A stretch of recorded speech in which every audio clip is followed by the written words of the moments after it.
basketball is on the air.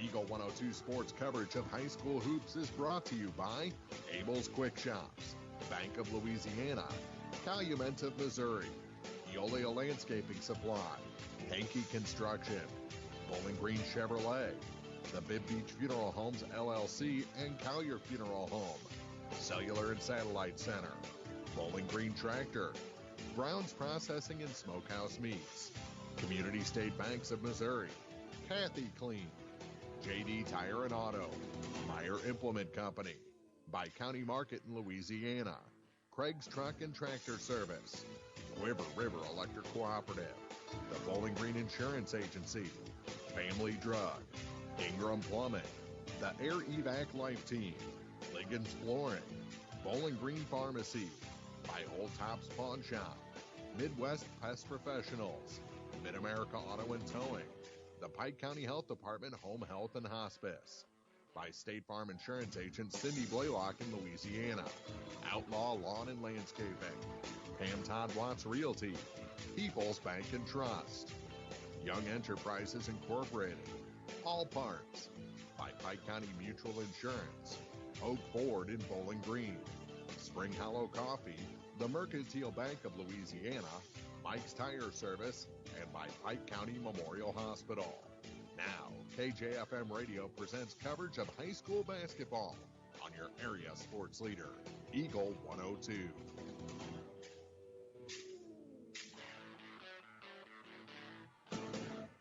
And it's the battle of the Indian Hawks tonight as they separate Clopton and Elsberry, doing battle here in the Dale Miller Gymnasium at Clopton High School. Mark Froenig, Jim Ross with you. We'll talk about this girls and boys varsity matchup when we come back on Eagle 102. Hi, this is John. I'm one of the pharmacists you see at Family Drug in Louisiana and the Bowling Green Pharmacy. We're right here with personal and prompt service, giving you the answers about your medications. If you're new in town, come get acquainted. If you're one of our regulars, thank you. You are always welcome to come in and just say hi. The right people, the right service, right downtown. Family Drug, 3rd in Georgia in Louisiana, and the Bowling Green Pharmacy on the square in Bowling Green. Bank from anywhere with Bank of Louisiana's new Freedom Checking account. No minimum balance, no monthly fees, and free access to all of their mobile and online banking services, like mobile check deposit, text banking, and online bill pay. Bank on your own terms with Freedom Checking from Bank of Louisiana. Stop by either Bank of Louisiana location today for more details or to open an account. Bank of Louisiana, member FDIC, equal housing lender. Home data rates may apply. Check with your carrier for details. Freedom Checking from Bank of Louisiana. The human body can run like a well-oiled machine, but just like machines, they occasionally need attention. A lot of times because of accidents, injuries, or even general wear and tear, the body breaks down. This is Keith Oakes, Director of the Physical Therapy Department at Pike County Memorial Hospital. That's where therapy services can get you back to normal, daily activities. Don't let pain keep you from enjoying life. Let PCMH's team focus on your recovery so you can focus on what matters to you. Pike County Memorial Hospital, community-owned, nationally known. Bringing you all the action from the Eagle 102 broadcast booth, sponsored by Family Drug in Louisiana. It's time now for the Eagle 102 pregame show, sponsored by Bowling Green Pharmacy. And welcome to Clopton High School. Mark Froenig, Jim Ross, getting ready for Clopton and Elsberry, girls and boys doubleheader. And we'll start it off with the girls here in just a few minutes. This is a Clopton team that is coming off a huge win on Tuesday night.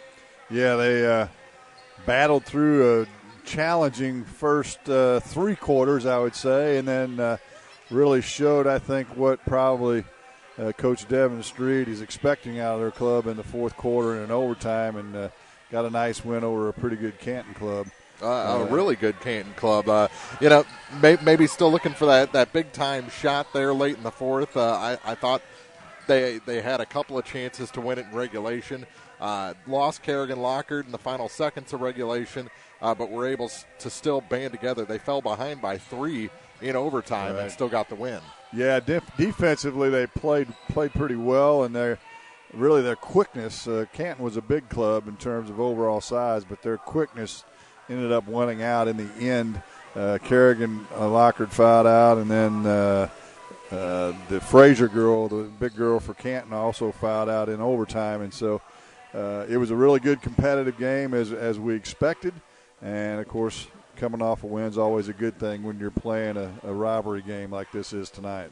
Look at the other side. Coach Kerry Koch Dowell's Elsberry Lady Indians come in a game under 500 at 3-4 and a little banged up in their final game before Christmas. Yeah, they played down in the Winfield tournament. I guess that was last week. And you see some bigger schools, and so generally a little more physical play when you get closer to the city. And they came out of there with some bumps and bruises, and so they're going to have to band together. You know, the age-old saying is next man up, and if somebody's out, that gives somebody else an opportunity to show what they've got. And so we'll see who that is and what they have to offer here tonight for the Lady Indians. Not a single senior on this Elsberry team. A couple of juniors in the starting five. They've got a little bit of height, but it's coming off the bench. This is a team that's going to rely on quickness and shooting. Yeah, you know, you look at that with the girls' team, and the boys' team's pretty similar too. They've only got a couple of seniors on the boys' club, so this year's probably going to be a growing year for both the boys and girls' team. Of course, Kerry Koch has been there 3 or 4 years now. Mm-hmm. The boys have a new coach, so they'll all grow together. But you can guarantee by the time the season gets down to district time, Kerry will have these girls snap back into shape, and they'll be healthy, and they'll be somebody to deal with come district time. That's Jim Ross. I'm Mark Tronick. We'll take a break and come back with our keys to the game next on Eagle 102. If you are in the market for a car, whether you're looking for a new or used vehicle, make sure you visit Bowling Green Chevrolet. Their selection will surprise you with prices that can't be beat. Bowling Green Chevrolet is just off Highway 61 at the South Bowling Green exit. Once you get there, you'll see why Bowling Green Chevrolet is the #1 dealership in the area. Check it out for yourself. Bowling Green Chevrolet, where you'll always feel at home.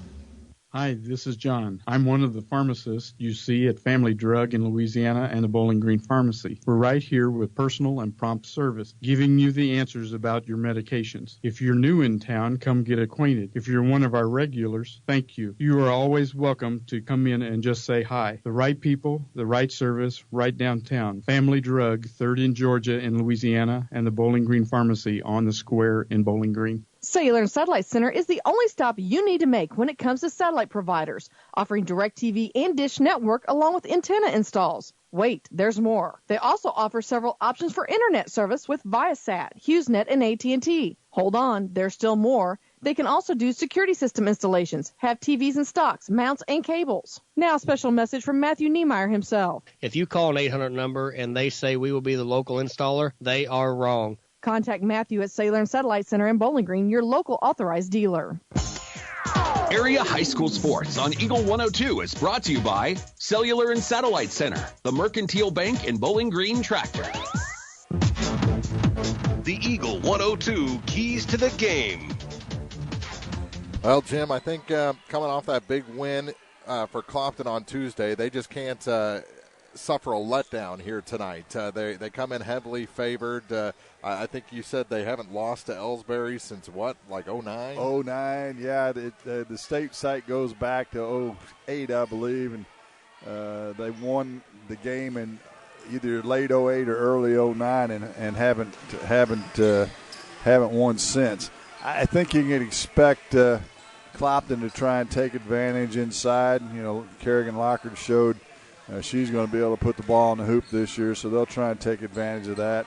I don't know that there's going to be any height advantage necessarily. It kind of depends who Coach Koch plays, but both teams are going to be quick, and we know Elsberry's quick with the two Henderson girls that'll play a lot. So it'll be interesting to see who's going to press, how long they're going to press, and how effective they're going to be. So lead you to a key of the game, as it always is. You got to take care of the basketball and then make some shots. And, of course, if you can get to the free throw line and convert there, your chances go up exponentially. Definitely. And we'll have our starting lineups for you next on Eagle 102. Hello, everyone. This is Mark Gooden from Community State Bank of Missouri in Bowling Green and Troy. On behalf of the officers, directors, and staff, we would like to extend our holiday greetings. May the warmth and cheer of the holiday season keep you and your loved ones safe and healthy. We sincerely appreciate your business and look forward to serving you in the new year. Merry Christmas from Community State Bank of Missouri, your hometown bank since 1887. Member FDIC. When you're ready to purchase your next vehicle, visit Pogue Ford in Bowling Green and enjoy your next buying experience. At Pogue, they go the extra mile to make sure you walk away with more than just a car or a truck. They'll give you an automotive home. Pogue Ford has the new or pre-owned vehicle you're looking for, and if they don't, they'll find it. Plus, they're available for all your automotive service needs. Pogue Ford, Business Highway 61 in Bowling Green. Hi, this is John. I'm one of the pharmacists you see at Family Drug in Louisiana and the Bowling Green Pharmacy. We're right here with personal and prompt service, giving you the answers about your medications. If you're new in town, come get acquainted. If you're one of our regulars, thank you. You are always welcome to come in and just say hi. The right people, the right service, right downtown. Family Drug, 3rd in Georgia in Louisiana, and the Bowling Green Pharmacy on the square in Bowling Green. Area High School Sports on Eagle 102 is brought to you by Air Evac, Spring Hollow Coffee, and J&D Tire and Auto. The Eagle 102 starting lineups on KJFM are brought to you by Community State Bank in Bowling Green and Troy. And your starters for the Elsberry Lady Indians, they're 3-4 on the season, coached by Carrie Koch Dow. They'll start a 5'2 junior, number 2, Tynesha Henderson. Number 4 gets a start tonight, a 5'9 sophomore, Peyton Robinson. Number 12, a 5'7 junior, Kylie Kinsler gets the starts. Number 15, a 5'8 sophomore, Mackenzie Gladney. And rounding out the starting five for the Lady Indians, 5'7 junior, number 43, Tyra Henderson. So again, for Elsberry, it's Henderson, Robinson, Kinsler, and Gladney. For the Clopton Lady Hawks, they're 3-1 on the season, coached by Devin Street. They'll start a 5'2 junior, number 11, Taylor Akers. Junior at 5'3, number 13, Megan Harrelson gets a start. 5'5 senior, number 31, Madison Parrish. A 5'9 junior, number 35, Kerrigan Lockard. And number 40, a 5'7 junior, Logan Hall. Again, for Clopton, it's Akers, Harrelson, Parrish, Lockard, and Hall. And those are your starters for each team. Well, it's got to be kind of interesting. It's not so much with the girls' game because during football, they have two separate cheerleading squads. They cheer together, but they're not really separate but equal, a cohesive unit. Whereas in the boys' game, you're going to have guys that just came off of a competitive football season that played football together in the trenches, and now they're going to be at each other's throats for 32 minutes. So it's always interesting. I guess it's about 10 years in that they've co-op football or something like that. Yep. So it's always interesting to see these two teams get together. And the irony of it is that in small communities like this, I know you grew up in the city, so it may or may not have been the same way, but even when I was growing up at Elsberry, you knew all the players from Clopton and from Troy and from Winfield.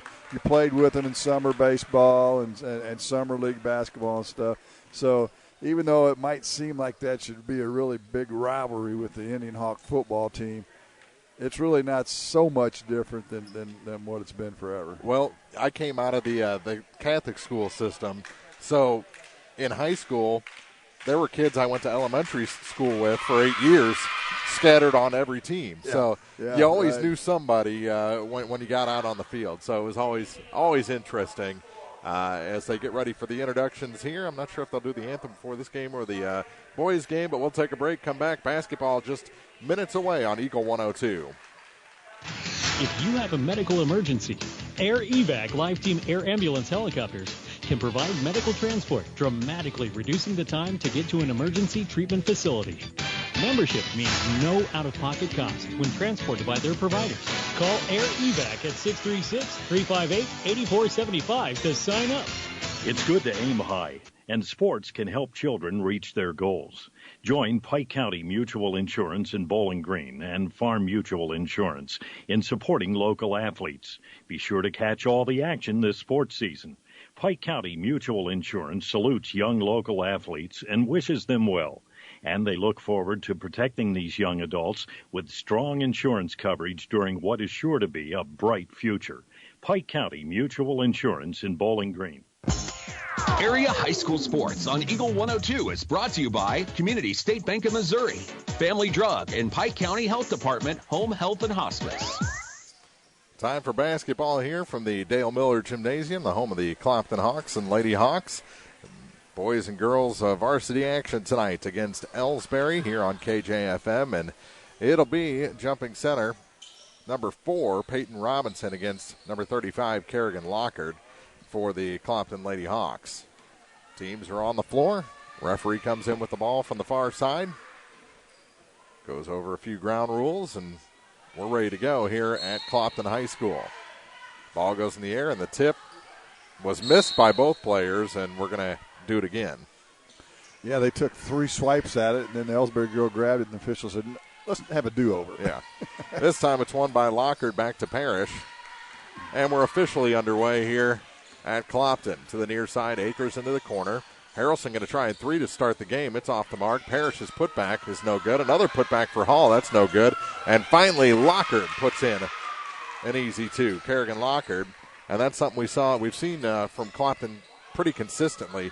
A little trouble getting those putback points. Well, but they did pound the glass, and we talked a bit in the pregame about Lockard and Hall maybe having an advantage inside and off the initial possession. That seems it could be the case. Was knocked out of bounds. Is that full court press in full effect here, and we'll see if Elsberry can break it this time. Stopping her dribble. Now it's tipped and stolen. They couldn't get across the line.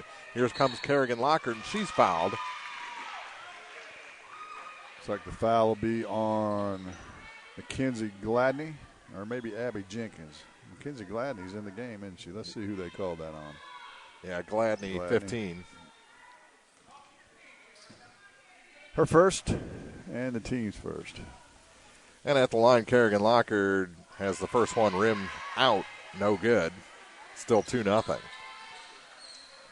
Looks like Elsberry, they need to get the ball into the hands of their ball-handling guards, or they're going to have a problem tonight. Missed them both. The rebound pulled down by Gladney, and Henderson with it in the backcourt. Gives it off for Tiny. Tynesha is across the line as the Hawks pulled the pressure off that time. Tynesha Henderson to the far side, now the near side. Gives it off for Peyton Robinson. Robinson to the free throw line for Gladney, over to the far side for Henderson. Her shot's good. They'll look to her to do a lot of the scoring along with Tyra, and now they'll come with the full court press, will the Indians. With it, and a foul. It's going to be the second on Gladney. Not the way she wanted to start for sure, as immediately off the bench, Candace Dow will come in, and Gladney will take a seat. With the game tied at 2, Parrish set to inbound for the Clopton Hawks. Gets it to Akers to the near side for Harrelson. And she's across the line. Get it down to Hall, back out to Kerrigan Lockard. Lockard going to drive to the hoop. Partially stripped and now stolen by Henderson. Tiny across the line again. And she is small. She is. But as you mentioned, her youngest sister is really small. Yeah, they got Tiny listed at 5'2". Neosha is listed at 5'1". Not that big. No. If she's over 4'11", she's got lifts in. That one's stripped out of bounds. It'll stay with the Hawks. From the corner, Megan Harrelson. Got to find somebody. Gets it out to Taylor Akers. Akers at the near point with Henderson on her. Goes far side with it. Bounce pass to Harrelson as they work the perimeter a bit. Now inside, Kerrigan Lockard puts that one over the front of the rim and in. Off to a similar start as she was against Canton. She had the first 10 points. Back the other way is Candace Dow. Dow having trouble and goes to the floor. And what do we have? A timeout taken by Clopton. 4-2, they lead Elsberry. 5:52 to go in the first quarter on Eagle 102. Midwest Pest Professionals offers monthly, bi-monthly, and quarterly services. Guaranteed service with no long-term contracts. If you're having a problem within 30 days of your treatment, they will come retreat at no charge to you. Midwest Pest Professionals in Bowling Green. Mike's Tire and Service Center in Bowling Green is your oil change specialist. Right now, get a Havoline conventional oil change for only $30 or a full synthetic change for $50. Dexos approved up to 6 quarts, and the best part, free pickup and delivery.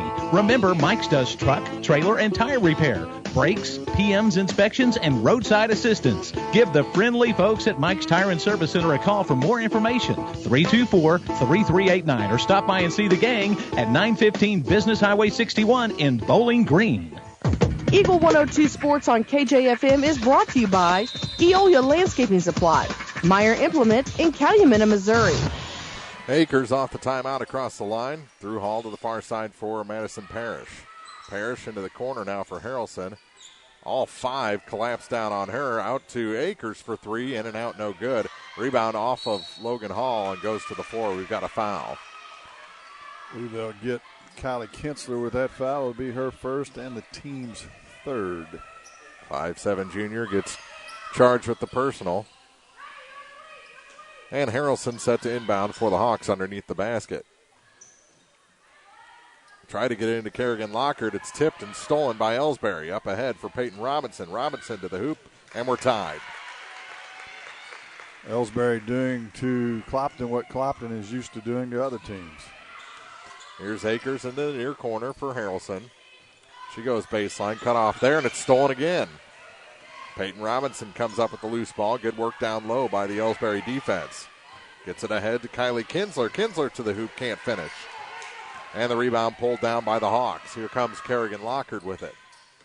Lockhart over to the far side. They're going to try another 3. That one a little long for Akers. Bounces up, and I think in this gym you hit the supports more than any other place. I agree with you. I don't know if it's the rims are so tight or the ball's got a little more air than most nights, but you're exactly right. As Parrish will check out, and did Talbert come in? Yeah, Stephanie Talbert in the game. Tynesha Henderson got a long pass, couldn't finish on the offensive side. Lockhart grabs the rebound. Now Akers with it. Back to Kerrigan Lockhart. Lockhart went from one of 3 Lockharts in the starting 5 last year to the only one left. Looks like Elsberry's going to try and pack it in a zone and make Clopton shoot from the outside, and it didn't work. There's Hall. Got a nice inlet pass. Put it off the glass and scored. It was a good cut before she got the ball, too. Here's Tynesha Henderson. Back the other way. They drop it down low and travel. Yeah, called on Peyton Robinson. First turnover, we didn't mention that with Clopton. They had a boatload of turnovers against Canton, so they need to take care of the basketball tonight. Midway point of the first quarter here from Clopton, 6-4 Hawks lead. Here's a 3 from the near side. It's short. Ball goes to the floor. Players go to the floor, and it's picked up by the Hawks. Stephanie Talbert just into the ball game a few moments ago. Akers to Talbert. Back to Akers. To the near side. Bounce pass, free throw line for Kerrigan Lockhart. Back to Taylor Akers. Now for Harrelson. Long 2 from the near corner. No good. Got her own rebound. Goes back to the hoop. It's the side of the backboard. And the rebound pulled down by Elsberry. With it is Tyra Henderson. Takes it to the far side for Dow. Now back to Tynesha. Tiny going to try and drive to the hoop. Puts it over the rim. Ball off an Elsberry player out of bounds. Back to the Hawks. Elsberry doing a good job getting to the hoop, but missed a couple close-up shots so far in this first quarter. Bellamazzi into the ball game, 5'8" sophomore for the Lady Indians. She replaces Peyton Robinson. Clopton has the ball tipped and almost taken. Akers somehow tiptoed the line to keep possession for the Hawks. That was acrobatic. Here's Harrelson for 3. She sinks it. First three-pointer of the night by either club. And the ball off a foot, out of bounds. It's going to stay with Elsberry. 5 points being the biggest lead of the night at 9-4. Dow set to inbound with Harrelson right in front of her. Trying to find somebody. Good defense, and Harrelson knocks it back out of bounds. Into the arms of Coach Street. Madeline Bruni up off the bench. She'll check into the game. And Megan Harrelson will take a seat. So Dowell try it again, a 5'3" freshman. Looks about 3 inches taller, and now we've got a foul. Going to be on Talbert. Got a little aggressive with Tyra Henderson. First team foul on Talbert and first foul on Talbert, first team foul on the Hawks. This time they go to the backcourt where Henderson gets it. Good stiff arm that time on Akers into the near corner, going baseline. Across the lane with a pass and another foul. Going to be whistled against Talbert. This one's going to send Mousy to the line. She'll get 2 shots. Fouls on Talbert, her second. A lot of girls to choose from off that Elsberry bench. They're deep. They do have a full bench full of players. That one rims out. So the game stays 9-4. Parrish will check back in the game. Talbert to take a seat with those 2 fouls. Bella back at the line for her second shot, and that one is off the ledge and rolls out. And Clopton gets the rebound. Here's Taylor Akers setting the offense. Over to the far side for Parrish. Back top of the key for Taylor Akers. Bounce pass now for Bruni. Lockard's shot was long. And the rebound pulled out by Parrish. Back to Kerrigan Lockard. Lockard to Bruni. Bruni back out to Akers. Trying to set up that inside-out game. Now working the perimeter. Here's Bruni. Thought about 3 steps inside. Across the lane. That shot is good. Kerrigan Lockard from about 7 foot out. Good look that time. Nice catch and finish. Henderson with speed across the line, then slows up. Minute 48 to go in the first quarter. Here's Tyra Henderson at the free throw line. She's going to drive down to the baseline. Nothing there. Back to Tynesha. Looks over to Coach Coke Dow. Now gets it to Mozzie. She's cut off from the baseline. Here's a 3. That one rolls down. Good for Tynesha Henderson. She's got 5 of the 7 for the Indians. Ball rolled away. Now Clopton gets it inbounds with a minute 17 on the clock. Kerrigan Lockard steps inside the free throw line. Her runner's no good. Stripped of the ball on the rebound. And Henderson comes up with it. Tyra gets it off to Candace Dow. Dow back to Tynesha Henderson. 58 seconds to go in the quarter. Here's Dow. Back up top for Mousy to the near side for Tiny Henderson. From the baseline, her shot short. Rebound tipped around. She tips it all the way back out, and it's going to be picked up by Dow. Good work by Tynesha Henderson. Down to 40 seconds. Working around Bruni. Now to Mozzie in the near corner. Ball gets loose again. Picked up by Tyra Henderson. Back to Tynesha at the point. Bounce pass. Rejected. Now we're going to have a foul. Whistled on Bruni. Her first, team's third. Ball got loose. She got a little excited. Picks up her personal and now checks out, replaced by the starter, Megan Harrelson.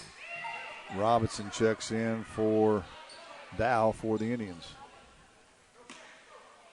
Kinsler set to inbound. Gets it to Robinson. She goes to the far side. All over her is Logan Hall. Bounce pass to the low block. Shot wild. No good. Rebound. No good. Another rebound is tipped to the near side, and Parrish can't catch up with it. Gets a nice hug from Bruni on the bench. 8.9 seconds to go. They cross the line with 6.5. Down to 4 seconds. Harrelson back up to Akers. Down to the final second, and that shot nowhere close as the buzzer sounds. We've played a quarter here at Clopton, and the Hawks lead the Elsberry Lady Indians 11-7 after the first 8 minutes on Eagle 102. Hi, this is Kelsey Henderson, RN Case Manager for Pike County Home Health. Pike County Home Health offers a variety of services from skilled nursing to rehabilitation therapies. Our care is focused on helping you recover from an acute illness, surgery, accident, or change in medical condition. We strive to help you recover in an environment where you feel most comfortable. If you have any questions or home health needs, please contact us at 573-324-2111 or visit our website at pikecountyhealth.org. As a farmer, you rely on rainfall to ensure your crop production, but sometimes the weather doesn't cooperate. Droughts can happen and do. Long dry spells can ruin your crops, but shouldn't ruin your life. With a pasture, rangeland, and forage policy through NAU Country Insurance Company and Bowling Green Insurance Agency, you'll be provided with the extra protection you need. Contact Fred Carlson at Bowling Green Insurance to discuss how PRF can help manage your risk. NAU Country Insurance Company is an equal opportunity provider. Hear all the action from the Eagle 102 broadcast booth, sponsored by Family Drug in Louisiana.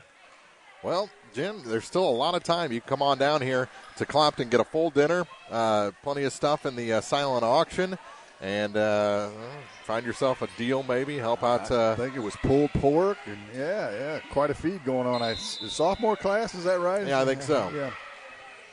Elsberry with the ball to start the second quarter. They trail, and this one's tipped and taken out of bounds by Kerrigan Lockhart. It'll stay with Elsberry. 6 seconds into the second quarter. They go to the back court, and across the line as Henderson has it tipped away momentarily by Akers. Now Mozzie tries to force a pass inside, and they say it wasn't tipped out, went out clean, and the ball goes to Clopton.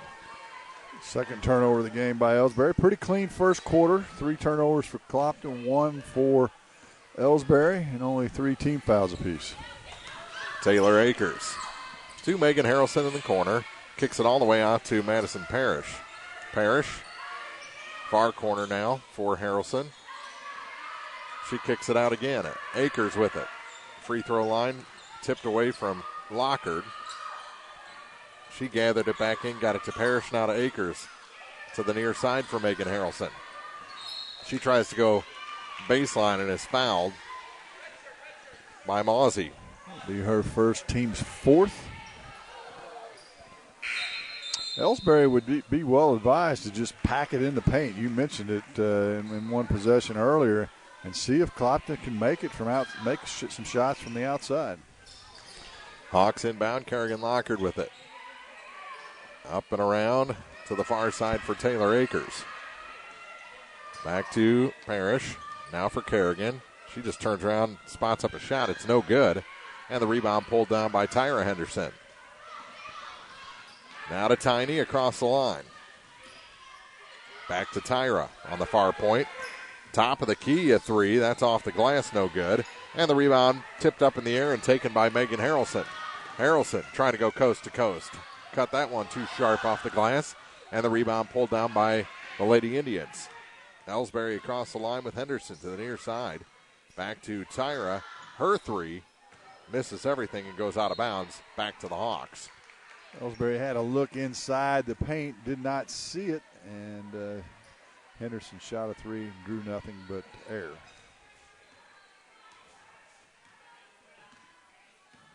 Hawks with it across the line with Akers. Angles to the near side. Over to Parrish on the far point. Back to Taylor Akers. As Harrelson, a little disappointed she didn't get the ball on that side. Now gets it on this side. Ball fake, back to Taylor Akers. Akers to Kerrigan Lockhart. Lockhart back to Akers again. Elsberry doing a good job playing defending. Playing kind of a 3-2, a 1-2-2, or a 3-2 look so they can guard the wings, and it's worked so far. Here's Harrelson. Tried to shoot sideways and came up about 2 foot short. Not sure if that was a shot or a pass. Possibly a pass. May have been partially blocked, too. Henderson over to the far side for Robinson. Ball fakes, now goes to the corner, gets it back to Tiny. To Tyra Henderson, back to Tynesha again. Bounce pass to the near side for Jenkins. She has trouble with it, almost over and back. It was very close. Tyra back to Tynesha at the point. That floater's no good. And the rebound pulled down by Kerrigan Lockhart. That shot's no good. The foul whistled on Tyra Henderson. Yeah, that was a blocking foul they called.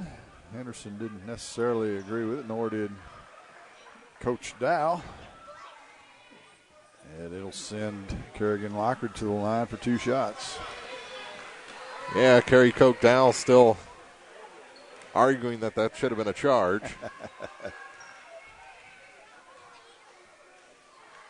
And the first shot for Kerrigan's good.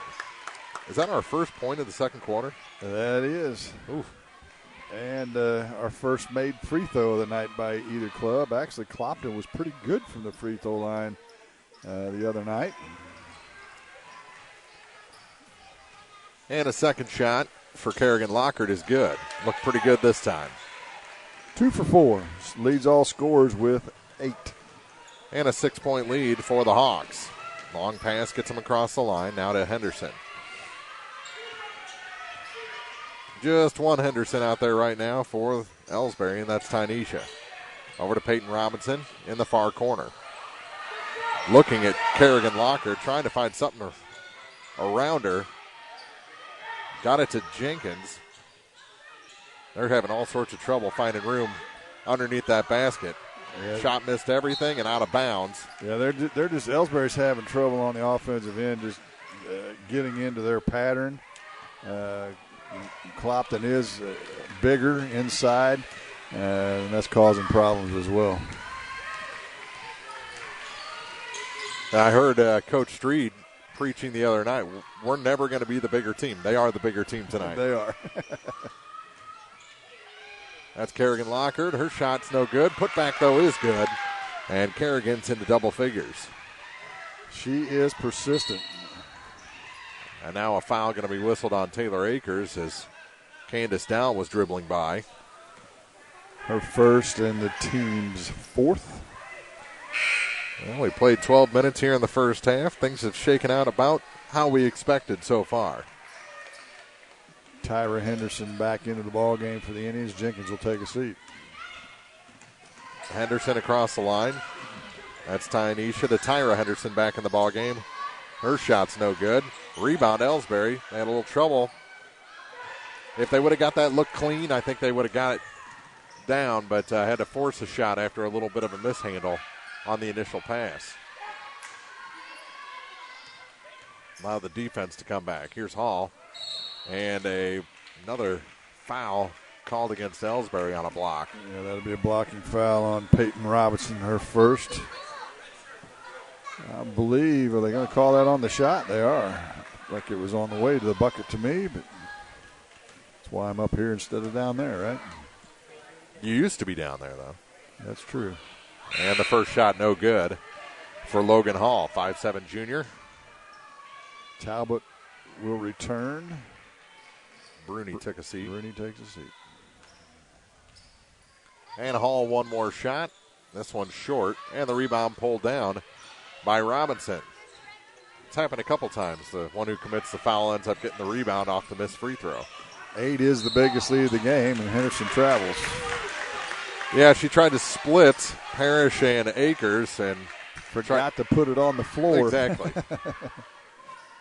It works good if you're a tailback, but not so much as a point guard. Uh-huh. Here's Lockard. Trying to find a little room. Gets it back to Parrish now for Akers. Akers had the look momentarily for 3, didn't take it. Back to Madison Parrish. To Akers. She will take the 3 this time. Rims out. Rebound tipped out. That's something Elsberry's done a good job of, is tipping those rebounds out. Now another foul on Akers. Or no, they're going to call it on Tiny Henderson. Well, and you mentioned that 3 or 4 offensive possessions ago, how she had a nice forearm, and they caught her that time. When she gets pressured, she's pretty much a left-hand. Well, she's a left-handed shot, obviously. But she likes to go to her left and dribble with her left, and when you put pressure on her, she has a tendency to get that forearm shiver out there to try and keep the defender at bay. Got whistled for it this time. Here's Akers. Over to Harrelson. Megan on the far point. She'll take the long 3. That one's a little too long. Rebound. Kicked around to Hall. That shot off the glass is good. Good pickup of the loose ball by Lockard and look inside. And we've got a timeout on the floor. Full timeout. 2:36 to play in the first half. 17-7, Clopton leads on Eagle 102. Hankey Construction has been building quality new and custom-built homes. If you can dream it, Hankey Construction can build it. Custom homes built right. Hankey Construction, 2547 North Highway 61 in Troy. Hey, this is Ryan with Mid-America Auto and Towing in Bowling Green. We've got something for everybody's budget. Everything from $1,000 all the way up to $35,000. We have a constant rotation of new inventory, including cars, trucks, and SUVs. So if you're out and you're looking for a new car, come by and see me. If you're looking for a particular vehicle and you don't see it on the lot or the website, let me know, and I'll do my best to find it for you. The Mid-America Auto and Towing, just off Highway 54 in Bowling Green, is a one-stop shop. Like us on Facebook or check out our website, midamericaautoandtowing.com. Eagle 102 Sports on KJFM is brought to you by Ingram Plumbing, Bowling Green Pharmacy, and Mid-America Auto and Towing. Well, Assistant Coach Robert Alejandro hasn't quite been as vocal tonight as he was against Canton the other night. He's probably wore out. Still I mean, he's got some years on him. You know, you can't do that twice in 1 week. Yeah, 2:36 to play in the first half. 17-7 as Elsberry yet to score here in the second quarter. That is true. They have shown what some of their issues are, and it's being offensively challenged a little bit. Henderson to the far side from Ozzie now to Dow. Dow dribbles out, gets it back to Bella. Pass to the free throw line, now out and around to Tynesha Henderson. Henderson, Mozzie. Tried to get it to Tyra Henderson. Got it there. But we're going to have a foul on the floor against Logan Hall. Her first little hip check as Henderson tried to go to the bucket that time. You really can't even do that in hockey anymore.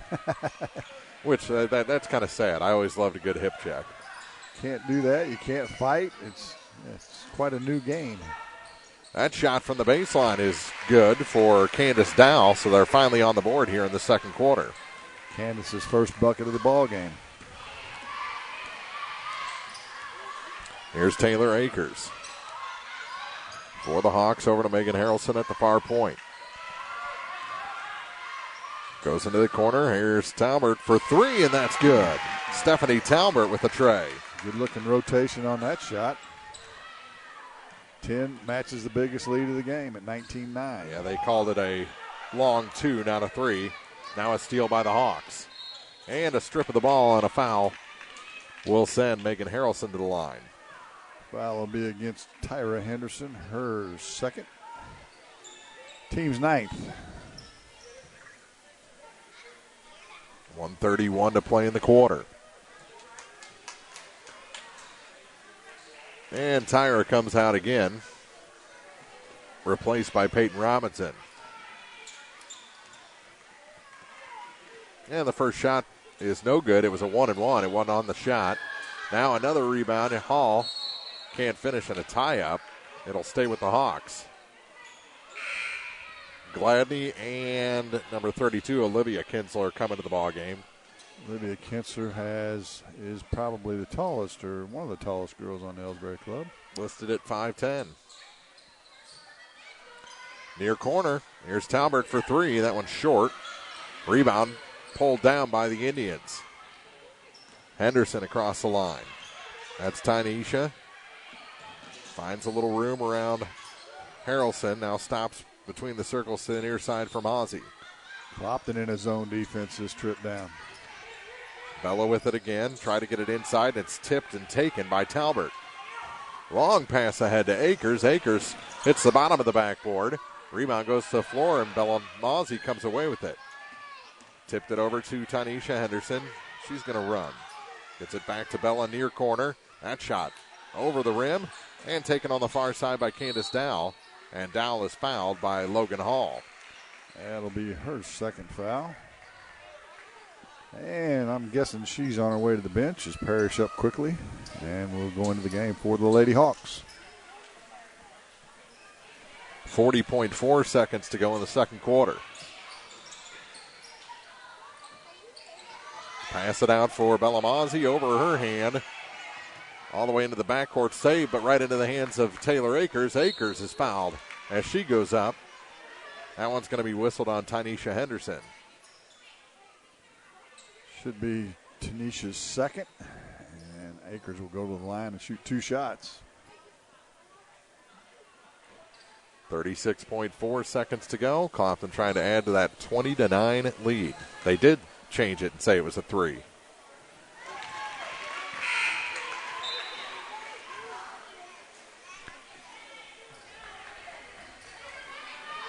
Trying to mess up my score sheet, aren't they? I think so. Akers makes the first free throw. And the second shot good as well. Biggest lead at 13, yeah. 22-9. Now, 2-man pressure. Harrelson takes it, gets it to Akers. Akers high off the glass, no good. Got her own rebound. There's 22 seconds to go. Here's Kerrigan Lockhart, floats one through the lane. That's no good. On the rebound, hacked was Shanna Yates. No call, and Elsberry comes away with it. Now 11 seconds on the clock. Elsberry trying to find some room, down to 6 seconds. Ball goes to the floor, picked up by the Indians. They're going to try a long 3. That's nowhere close, and the buzzer sounds to end the half. 22-9, Clopton leads Elsberry after the opening 2 quarters. The halftime report is next on Eagle 102. The Eagle 102 halftime report is coming up, sponsored by Cellular and Satellite Center.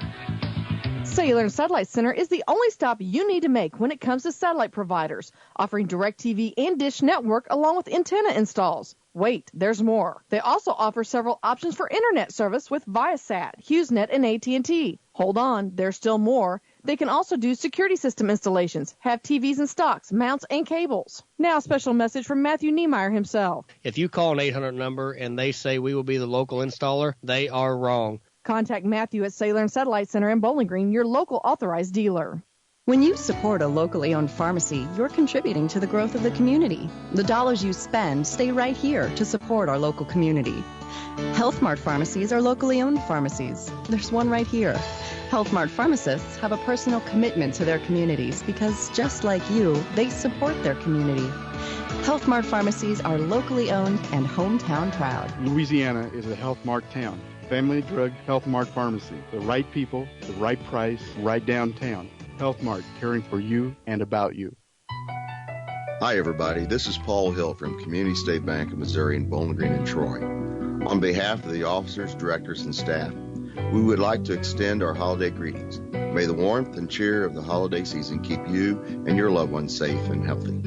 We sincerely appreciate your business and friendship and look forward to serving you in the new year. Merry Christmas from Community State Bank of Missouri, your hometown bank since 1887, member FDIC. Bringing you all the action from the Eagle 102 broadcast booth, sponsored by Family Drug in Louisiana. It's now time for the Eagle 102 halftime report, sponsored by Cellular and Satellite Center. Well, a little black and white scrimmage going on for some youngsters. Future Lady Hawks. I don't know how old they are. I'm guessing they're all close to the same age, but there are a couple of tall girls for their age. Oh, I see some Talberts out there. I see a couple of Spoonsters. Yeah, so another Lockard. There's a Spoonster putting it in right now. A Lindsay. Yeah, a lot of familiar names out there for sure. They just keep coming up with them, don't they? Yeah, that's exactly right. They drink the right kind of water in Clarksville, right? Clarksville, Eolia, Paynesville. Everywhere in between. Yeah, Ann Ada. Want to take a look at the scoring? Clopton led at 11-7 at the end of the first quarter and outscored Elsberry 11-2 in that second quarter, and that gave them their 22-9 lead, 13 being the biggest lead of the game. Scoring for Elsberry, 5 for Tanisha Henderson, 2 for Peyton Robinson, and 2 for Candace Dow. 6 turnovers for the Lady Indians, and they were 1 for 2 from the free throw line. For the Lady Hawks, they're led again tonight so far by Kerrigan Lockhart with 10, 4 for Logan Hall, 3 each for Stephanie Talbert and Megan Harrelson, 2 for Taylor Akers. Lady Hawks were 4 for 9 from the free throw line, and they took care of the basketball as they only turned it over 3 times in that first half, and that's a far cry from what their turnover total at halftime against Canton the other night. I think it was about 10, if I'm not mistaken. So they've done a lot better job handling the basketball tonight, and it reflects on the scoreboard as they lead it 22-9. Is Tinley Spoonster taller than Bobby yet?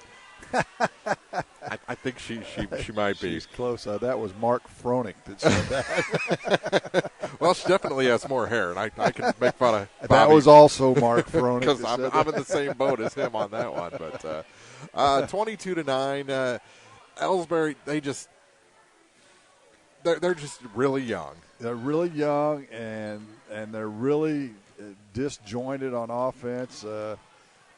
Play a little timid on the offensive end, and of course that's a factor of the youth. Anytime when you talk about, we talked about in the pregame about how Elsberry hasn't won a matchup with the Clopton girls for a long time, 10 years roughly.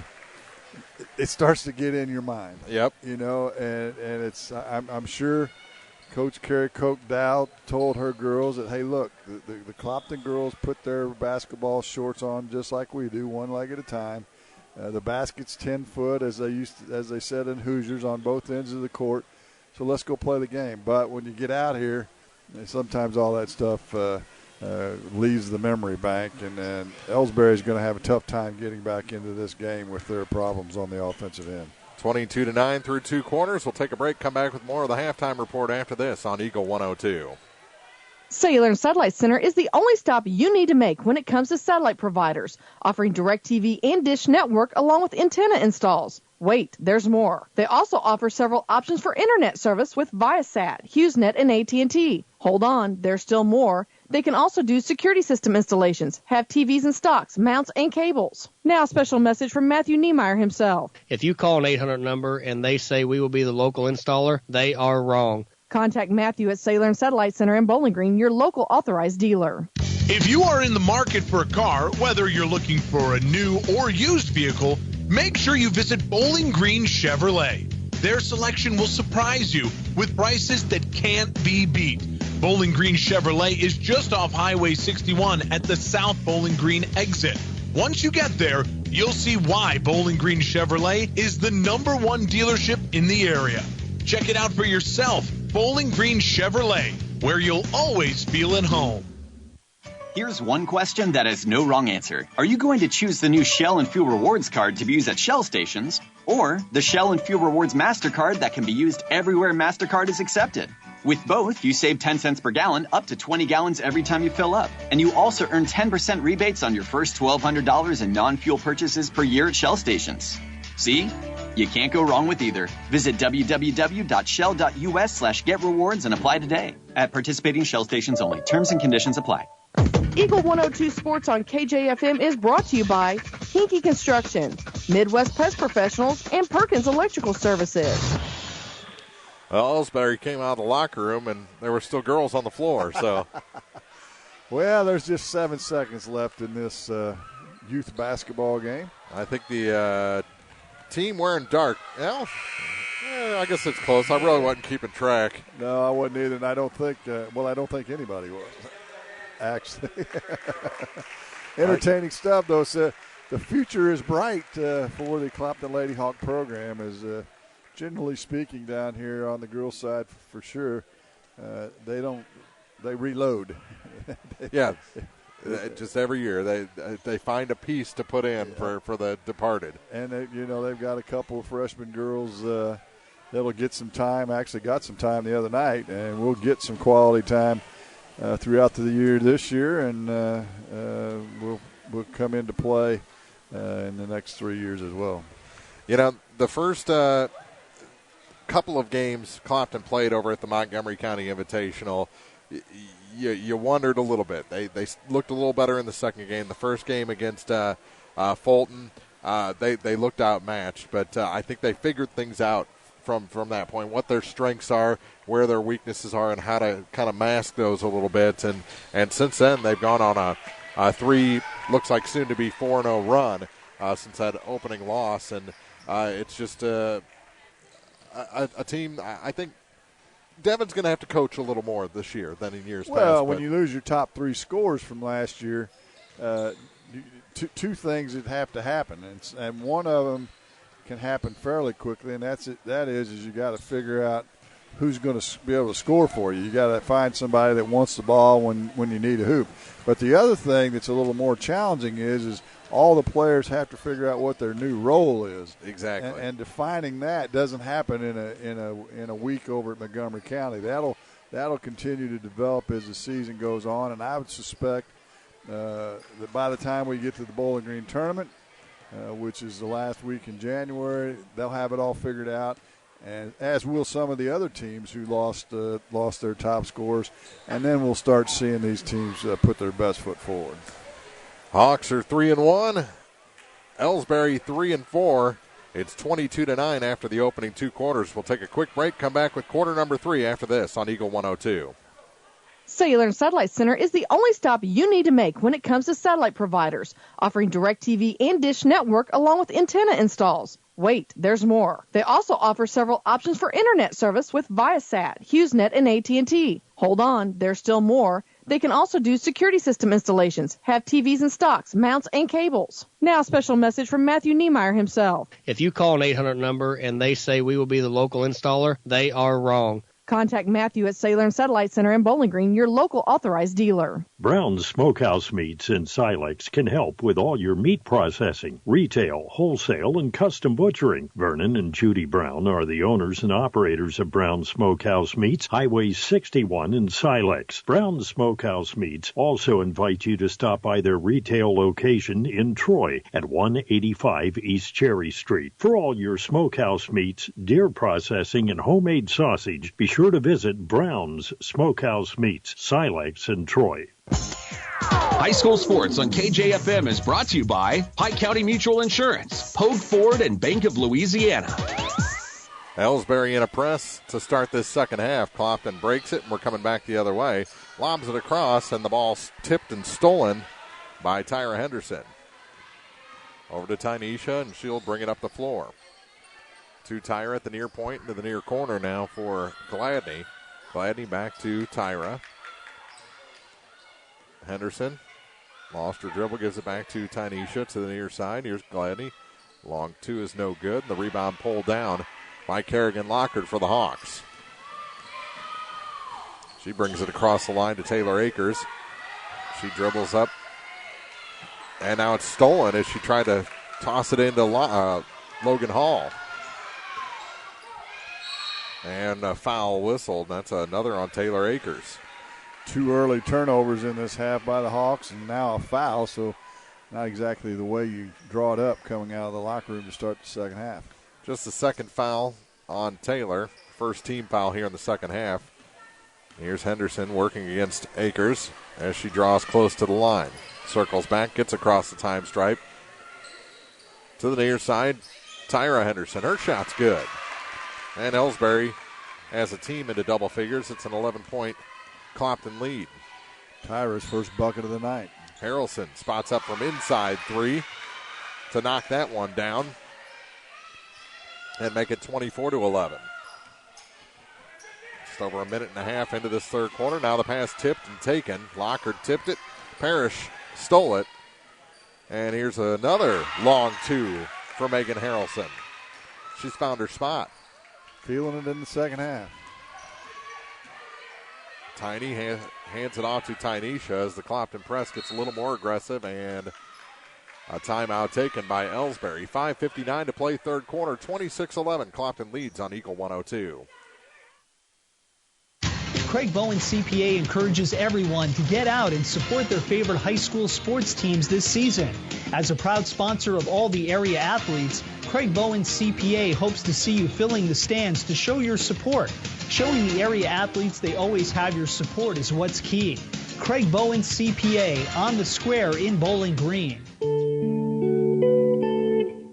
It's that special time of year when the snow starts to fall and you see the twinkle of lights decorating homes around town. During this holiday season, People's Bank & Trust wants to remind you to take time out from the hustle and bustle to cherish the moments you spend with your family and friends and remember the spirit of the season. From all of us at People's Bank & Trust, we want to wish you a Merry Christmas and a Happy New Year. People's Bank & Trust, hometown banking the way it should be. Member FDIC, Equal Housing Lender. Eagle 102 Sports on KJFM is brought to you by Outlaw Lawn and Landscaping, Young Enterprises Incorporated, Crossroads General Store, and the Twin Pike Family YMCA. Shot no good off the timeout. Tyra Henderson, another shot no good. Another one too hard off the glass or too high off the glass. And finally a whistle as Elsberry was controlling the boards on that offensive series. That's the first time we've seen him really pound the offensive glass. And it's going to result in Mackenzie Gladney going to the line to shoot 2 shots. And the first shot off the back iron and out. Foul was on Kerrigan Lockhart, her first. Well, that's a good change after she fouled out of the last game to only have 1 at this point. Yeah, anytime she gets through the first half with no fouls, that's a good night. Missed them both. Here's Harrelson. Bounce pass across to Akers. Too high. It's about the second or third layup she shot with a high arc off the glass. Ball was tipped way up in the air. Elsberry came away with it, and here's Tyra Henderson to the near side for Peyton Robinson. Robinson got it down low. That shot's no good. Another offensive rebound. Another putback is no good. Harrelson had her arms against her chest instead of up to catch that rebound, and a foul is called against Elsberry. Peyton Robinson will pick up her second. And a timeout. This time by Clopton with 5:20 to play in the third quarter. They lead Elsberry 26-11 on Eagle 102.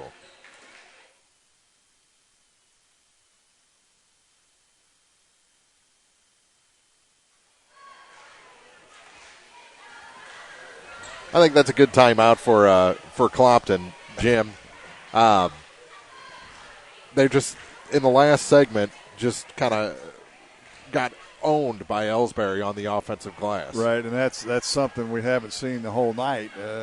Clopton's done a good job on the boards, controlling it, and the smaller Indians, as you said, crashed the boards, and Coach Street will try and get that straightened out. However, having said all that, Clopton leads by 15, which is the biggest lead of the night for him. Yeah, and that's something that I got here early on Tuesday before the games against Canton. That's something that Coach Street was really preaching, was boxing out. You know, owning that low paint and getting those rebounds. And maybe that timeout, just a reminder, get back to that, because although you're leading by 15 tonight, there's going to be another night where you really need those rebounds. Well, and Canton came in with 2 girls over 6 foot and a girl 5'10", so that was quite a challenge. Here's Kerrigan Lockhart going coast to coast. And that one too low off the glass. Tried to split the difference. Came up empty, and here's Candace Dow. Dow over to the far side for Kinsler. Kinsler cut off from the baseline. Gets it back to Dow. Dow to the near side now for Tyra Henderson inside 3. Her shot's short. Rebound pulled down by Gladney. She goes to the hoop and a travel. Yep. Had a little shuffle in there, didn't she? Tiptoe around the defender. And got caught. And into the ball game is Talbert. She replaces Parrish. 15-point Clopton lead. 3 minutes gone here in the third quarter. Megan Harrelson angles to the far side. Now gets it back to, tried to get it back to Taylor Akers. It's tipped and stolen by Kinsler, and a foul whistled against the Hawks. Yeah, turnover created a situation where you had to now pick up the foul. So, not taking care of the basketball creates 2 negative things for the Lady Hawks. That's the third on Taylor Akers, and that's another negative. See if she stays in the game. So far, but on the bench or off the bench is Bruni. Kerrigan Lockhart has Robinson trapped momentarily. She spun away and got it off to Candace Dow near the center stripe.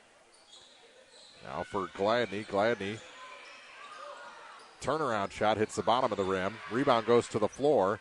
Being fought for, and ends up in the hands of Robinson at the free throw line. She gets it back, and that shot rims out for Candace Dow. Rebound taken away. Went all the way to the line, and we're going to have a foul on Stephanie Talbert. That'll be her third as well. So Bruni's going to come in for Akers, I believe, and that's correct. Talbert will probably, her time won't be long as she picked up her third. Already 4 personals against the Hawks here in the third quarter.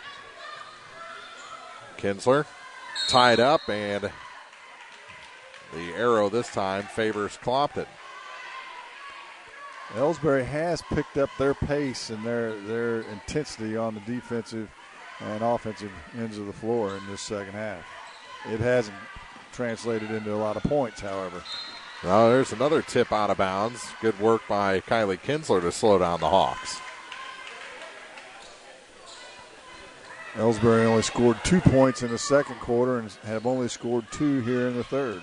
And those were late in the second quarter and early here in the third quarter. You don't win too many basketball games, much less varsity girls basketball games, just scoring 2 points in the quarter.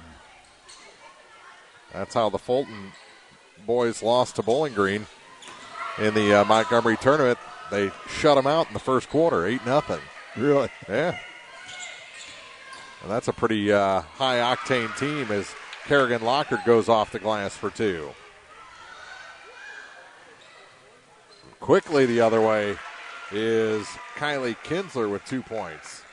Long pass up the floor, and now a tip by Kinsler and a foul whistled. And then we have a technical foul for something.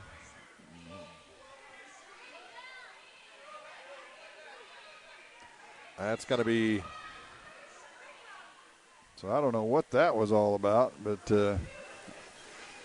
so they'll get the technical free throws and the basketball, will the Hawks. The technical on Peyton Robinson, who was away from the basketball. Yeah. That was weird. She must have said something magic, is all I can say. Uh-huh. Now the first shot was no good. The second shot for Harrelson was good. And it should be Clopton's ball at the center court stripe.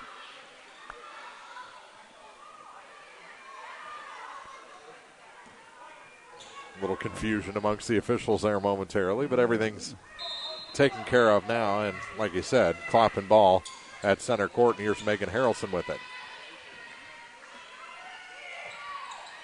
Kerrigan gets it down low. Hall can't hit the shot, but she'll head to the line to shoot another pair of free throws. Nice little high-low look that time by the Hawks. Foul will go against Mackenzie Gladney. That'll be her third and the team's fourth. And the first shot's good. Broke a string for her from the line, right? Yes, her 5th point of the game. And she'll get a second. Second shot's good. Well, I see Coach Smith from Bowling Green here watching the game. I don't know if he's here scouting or eating, or if he has had a youngster in that last game we were looking at, that halftime. I see his that pass over mother-in-law everything up there, so Elsberry throws it away. Their 4th turnover of the second half, 10th for the game. Or check that, Clopton turned that over, didn't they? That's their 5th and 8th for the game.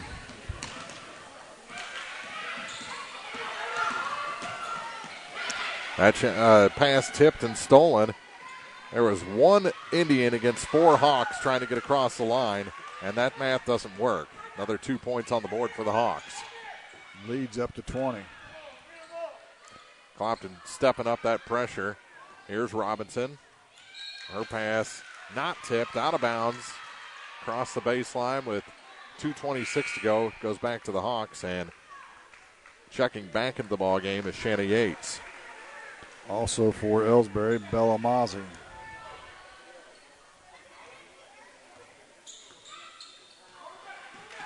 Here's Lockard off the long pass up the floor to Megan Harrelson. Pass it near side for Talbert. Talbert back to Harrelson, now to the free throw line. kick it over far side, and that shot was tipped. And taking it, now we're going to have a foul on Robinson. No, going the other way with it. Call it on Kerrigan Lockhart, her second, team's fifth.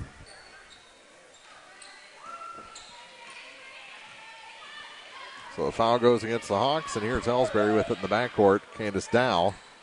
Pass tipped, but Elsberry keeps possession. They work it down low, then instead of going up with the shot, they tried another pass. Fortunately, they got the ball back on a steal. And another pass they tried to get across the lane was blocked, but they keep it again. Turnaround shot, that shot's no good. And on the rebound, a foul. Looks like that foul will go against Kylie Kinsler. Her third, as chaos has ensued here this last 45 seconds. It was working out for Elsberry pretty good there for a bit. So they picked up the personal with 1:38 to go in the quarter, and that's the fourth foul on Kylie Kinsler. Looks like Abigail Patchen is into the game for Clopton.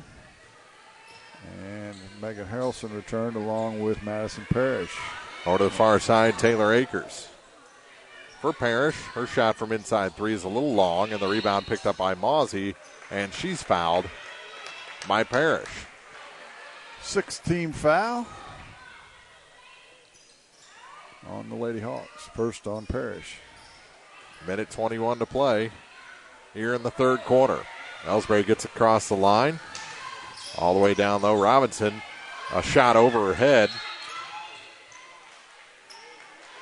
Kind of granny style, two hands over the head. She actually got further underneath the basket than she wanted, was going to shoot a reverse layup, but she shot it on the side of the basket that she didn't need to reverse on. Yeah. Shot from the baseline off the inbounds, no good, and another foul whistled against the Hawks. And this one's on Yates. And that'll send us in a parade of free throws from here on, as that's the 7th team foul on the Lady Hawks. First shot, no good. This one was a two-shot foul, and Dow missed the first. We'll get one more opportunity.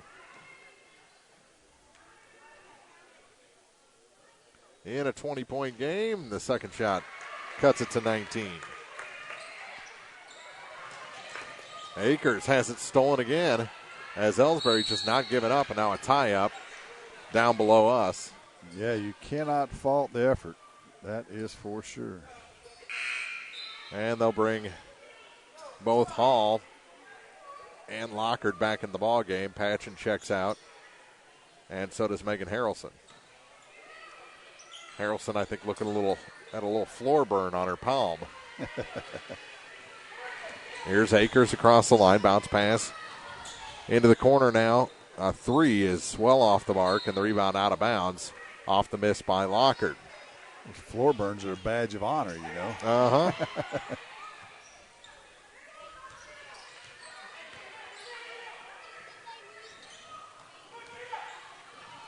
Back the other way, Mawsey gets it down to Robinson. That shot no good. Got her own rebound. And a foul whistled. And it's going to be on Peyton Robinson. That'll be her fourth, I believe. I think she's still a little upset. They say it's only 3, but I believe a technical counts as a personal foul. So ooh, and now a trip on Mawsey as Akers came across the line. Yeah, they had put that one up on the board, the technical. I remember seeing her number up there. That foul on Mawsey, her second. Here's Akers. Misses the front half as both teams in the bonus now. Taylor, 1 foot on the ground, able to save that, and a foul as Clopton got a shot. It's going to send Logan Hall to the line. The acrobatics of Taylor Akers tonight along the sidelines has been pretty outstanding. New facet to her game. Tight roping. Uh-huh. Hall misses the first. Olivia Kinsler returns for the Indians. Robinson will take a seat with 4 fouls. And the second shot is short. Lockhart had the rebound taken away by Kinsler. And here come the Indians in the final 25 seconds of the third quarter. Trail by 19. With it on the far side is Jenkins. Abby Jenkins has her pass tipped and taken by Yates. Ahead to Akers. She's all alone to the hoop and in. Taylor Akers with 2. And there's 8 seconds to go in the quarter. Almost a walk. Here's Gladney with it. Will they get a shot off? There's another walk by Mozzie that wasn't called. Got a shot off, but it's no good. And Clopton heads to the fourth, leading 35-14 here at Clopton High School. Still, guys, action to come in just a little bit. Right now, it's all Lady Hawks on Eagle 102. Ingram Plumbing has always been known for its outstanding plumbing service. But did you know that Ingram's is also the largest retail plumbing supply store in the area? We carry Delta faucets, a complete line of Whirlpool tubs and showers, jacuzzi pumps, and many other specialty items. At Ingram Plumbing, we're ready to meet all your plumbing needs. I should know. I'm Bonnie Ingram, and I've worked there for over 50 years. Stop by Ingram Plumbing today, Highway 61, Bowling Green. The Mercantile Bank in Louisiana says now's the time to sign up for online banking and bill pay. You won't have to get out in the weather. With online banking, you can bank day or night from your home, office, or anywhere with internet access. Check account balances, view checks, and much more. Stop in today to learn more about online banking and bill pay at the Mercantile Bank, downtown Louisiana. Your hometown bank, member FDIC, and equal housing lender. Hear all the action from the Eagle 102 broadcast booth. Sponsored by Family Drug in Louisiana. Final quarter underway. Ball tipped in the air. Tyra Henderson got it back and was able to put it in. Give her 4 for the night. Here's Karen Lockhart on the run out of the backcourt. Drops it off for Hall. She puts it off the glass in for an easy 2. After a pretty clean first half, I got a feeling we're going to see a bunch of stuff in here in the fourth quarter. That one's knocked out of play. It's going to go back to the Hawks. 8th turnover of the half, 14 on the game for the Indians. Harrelson into two-man pressure, gets it across to Parrish.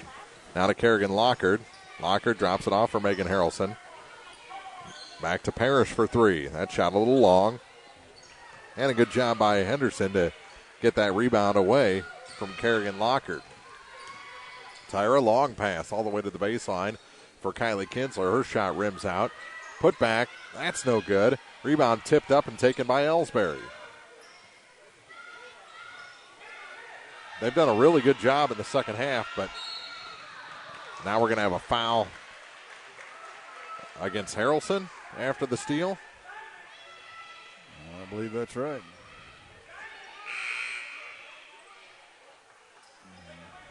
And the ref didn't come in from the far side and report that. They're getting older, you know. Can't get to the score table like they used to. Foul just the first on Harrelson. Now it's tipped up and stolen by Parrish. She brings it across the line, and we'll hand it off to Kerrigan Lockhart. Lockhart to Taylor Akers at the near point. Akers starts her dribble to Harrelson on the near side. Gets it to Kerrigan Lockhart, kicks it back out. Akers going to try a 3. I think that may have been tipped, but Clopton keeps possession. Parrish gives it back to Taylor Akers on the far point. To Harrelson. Harrelson tries a 3, and that one's absolutely perfect from the near side. 40-16. 10 for Harrelson in the second half, 13 for the game. From the free throw line on the far side, that shot no good for Elsberry. Rebound is tied up by Henderson after Parrish got it clean. It's going to favor the Hawks. And back in the ball game, Stephanie Talbert. She replaces Madison Parrish.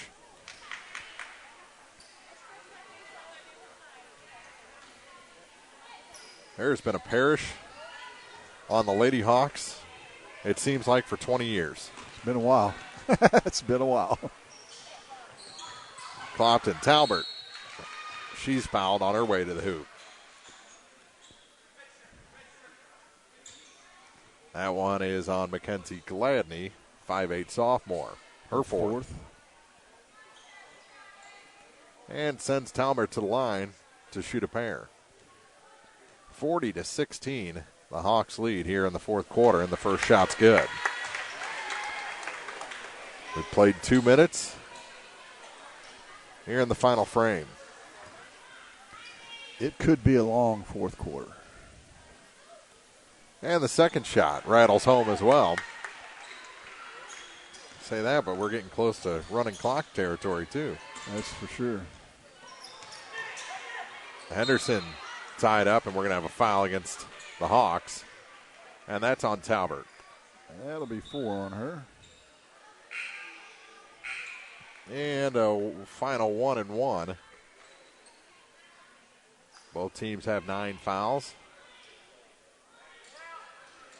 So from here on out, 2 shot fouls. With 5:55 to go in the fourth. First shot, long. And the rebound tipped and taken by Elsberry. Tyra Henderson has the loose ball, gets it to Abby Jenkins. Jenkins back to Tyra. Ball fake, tried to go baseline, was cut off by Madeline Bruni. So she takes it back to Jenkins. Jenkins now all the way to the far side for Gladney. And to Kylie Kinsler. Nothing there, no penetration for Elsberry. Bounce pass to the near side for Tyra Henderson. She'll try baseline into a triple team.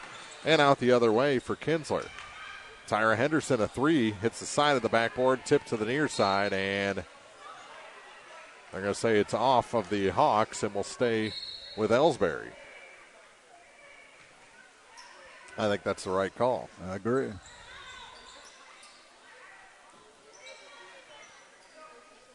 .5:19 left on the clock. Before we get to boys varsity action. Looks like the Hawks are going to improve here to 4-1 on the season. Elsberry dropped 2 games under 500 at 3-5. 3 minutes gone here in the fourth. Here's Tyra Henderson.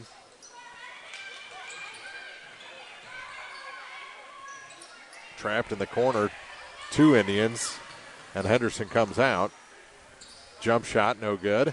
Rebound tipped, and Clopton comes away with it. Hall tips it to Bruni. Cross the line, now near side. Kerrigan lockered for 3. That's off the mark, and the rebound pulled down clean this time by Abby Jenkins. Elsberry with the ball. Tyra Henderson across the line. Skip pass all the way to the far corner. Now they kick it back out. Gladney to the free throw line, finds trouble, and gets it over to Kinsler. She can't handle it. Goes out of bounds. Back to the Hawks. 11th turnover by the Indians in the half, 17 for the game. Jenkins checks out, and back into the ball game is Bellamazzi. Also checking out Kylie Kinsler. Candace Dow also returns for the Indians. And across the line, here's Akers. Works it all the way down to the basket. Shot no good. Put back no good. Another rebound for Hall, and she'll take it back to Yates. Yates to Akers. To Hall again. Out the far side is Talbert, and they reset. Madeline Bruni. Ball fake around an Elsberry defender, then gets it back to Akers. Akers running a little clock here, and instead has it taken by Gladney. Doesn't happen often. Here's Bellamazzi over to the far side for Kinsler. Back out now for Candace Dow. To the near side for Gladney. Gladney to Peyton Robinson. Back to Gladney. To Robinson again up top. Here's a 3. That one just rims out, and Yates the rebound for the Hawks. Shanna up to Taylor Akers, who sets the offense for Clopton. Works on Mozzie. Bounce pass to Hall. Hall blocked and taken. Good work that time by Kinsler down low. Up the floor with a long pass. Mishandled, and it's tied up. It's going to stay with Elsberry with 5 minutes exactly gone here in the fourth quarter. We actually went up and down the floor a couple times without a whistle. Yeah. Elsberry underneath the basket.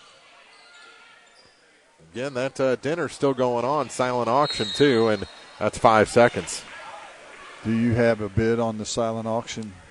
No, but I told quite a few people that I'm glad that my wife is not here tonight. Oh, they had some Christmas presents that she might want to buy, huh? She always, on silent auction night, just kills our Christmas budget down here. There's 2 more points to make it 44-16 in favor of the Hawks.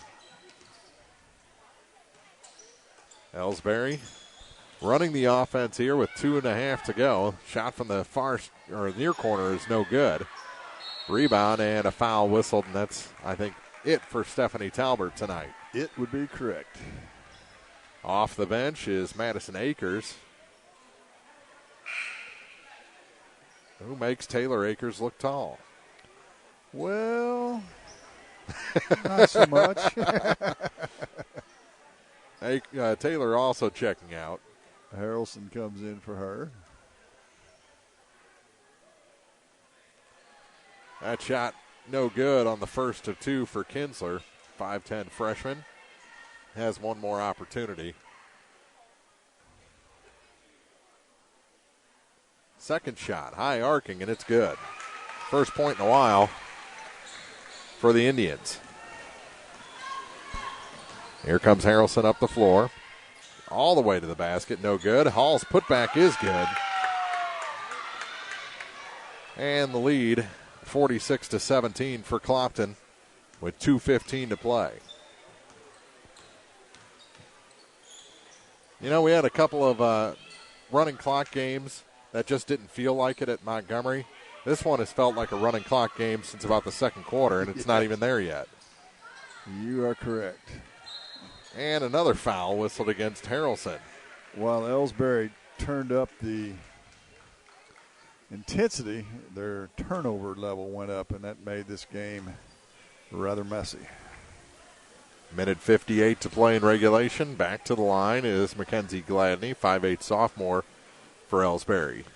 And as you might guess, both teams in the 10-foul double bonus. First one rims out, no good. And into the ballgame, Jaden Jeans, 5'9" freshman. She replaces Logan Hall. I think we've seen everybody now for the Hawks. You are correct. Second shot, no good. And the rebound pulled down by Jeans. Akers to Harrelson. And Megan killing a little clock here. Into the corner for Bruni. Bruni found some room, gets it to Yates. She's blocked out of bounds, but a foul whistled on Mackenzie Gladney. That's going to send Shanna Yates, 5'6" freshman, to the line. And I believe that's going to be it for Mackenzie Gladney as well. Leaves this ball game with 1:38 to play. Elsberry going to take their time getting in a sub. And that sub will be Abby Jenkins. Not a lot of joy on the Elsberry bench right now. Abigail Patchen will come in after the first free throw. Clopton boys peeking out of the locker room at the final minutes of this one, and that one will trigger the running clock. I repeat, that one will trigger the running clock. Hasn't started yet. It has not. 47-17. And that one is good as well. 48-17. And the final minute 35 will roll off. To the near side, here's Peyton Robinson. As they work the perimeter, Mozzie over to the far side for Kinsler. Back to Mozzie, now up top for Candace Dow. Dow to the near side for Jenkins.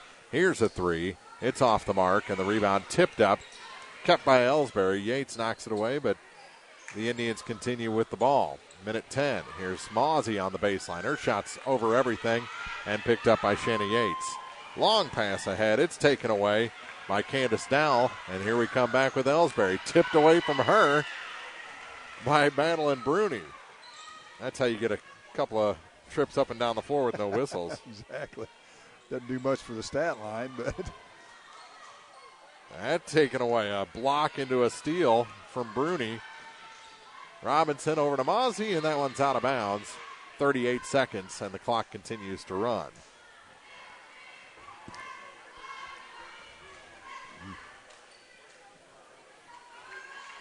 Here come the Hawks up the floor. Madeline Bruni will get across the line, and they will burn the final 20 off.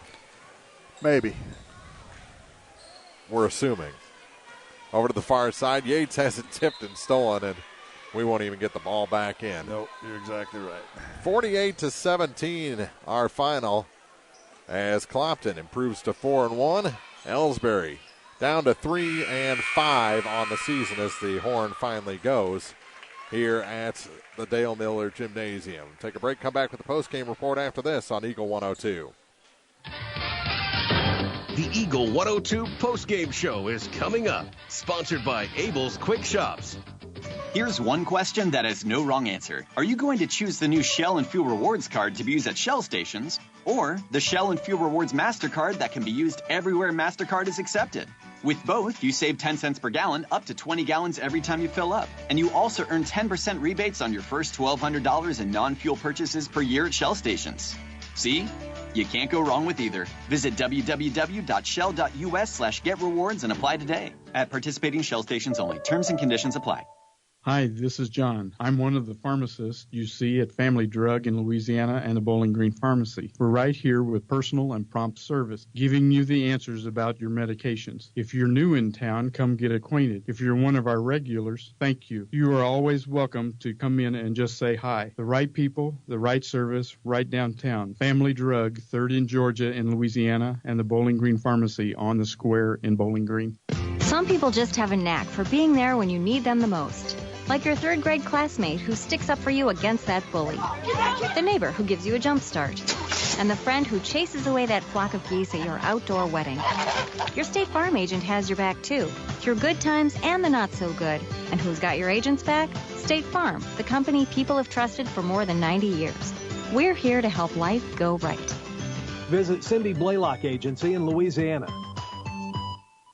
Broadcasting from the Family Drug booth, it's the Eagle 102 Game of the Week. Time now for the Eagle 102 postgame show on KJFM, sponsored by Abel's Quick Shops.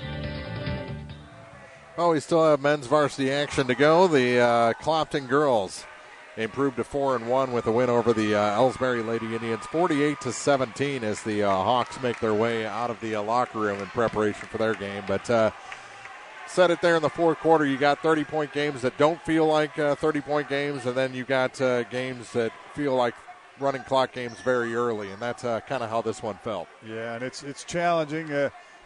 Elsberry, young ball club, and they kind of showed that. Their stat line would give you exactly that indication. They scored 8 points in the second half, and they turned it over 14 times in the second half, 20 for the game.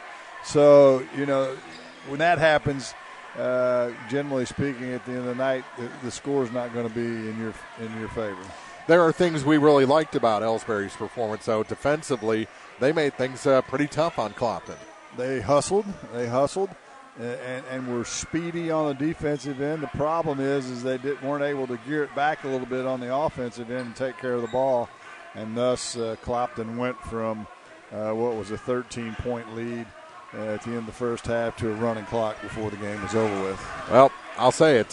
Coach Carrie Kochdow has something to work with. She does. She's got some youth. Actually, there were some bigger girls that didn't get into the game. I'm guessing they're underclassmen.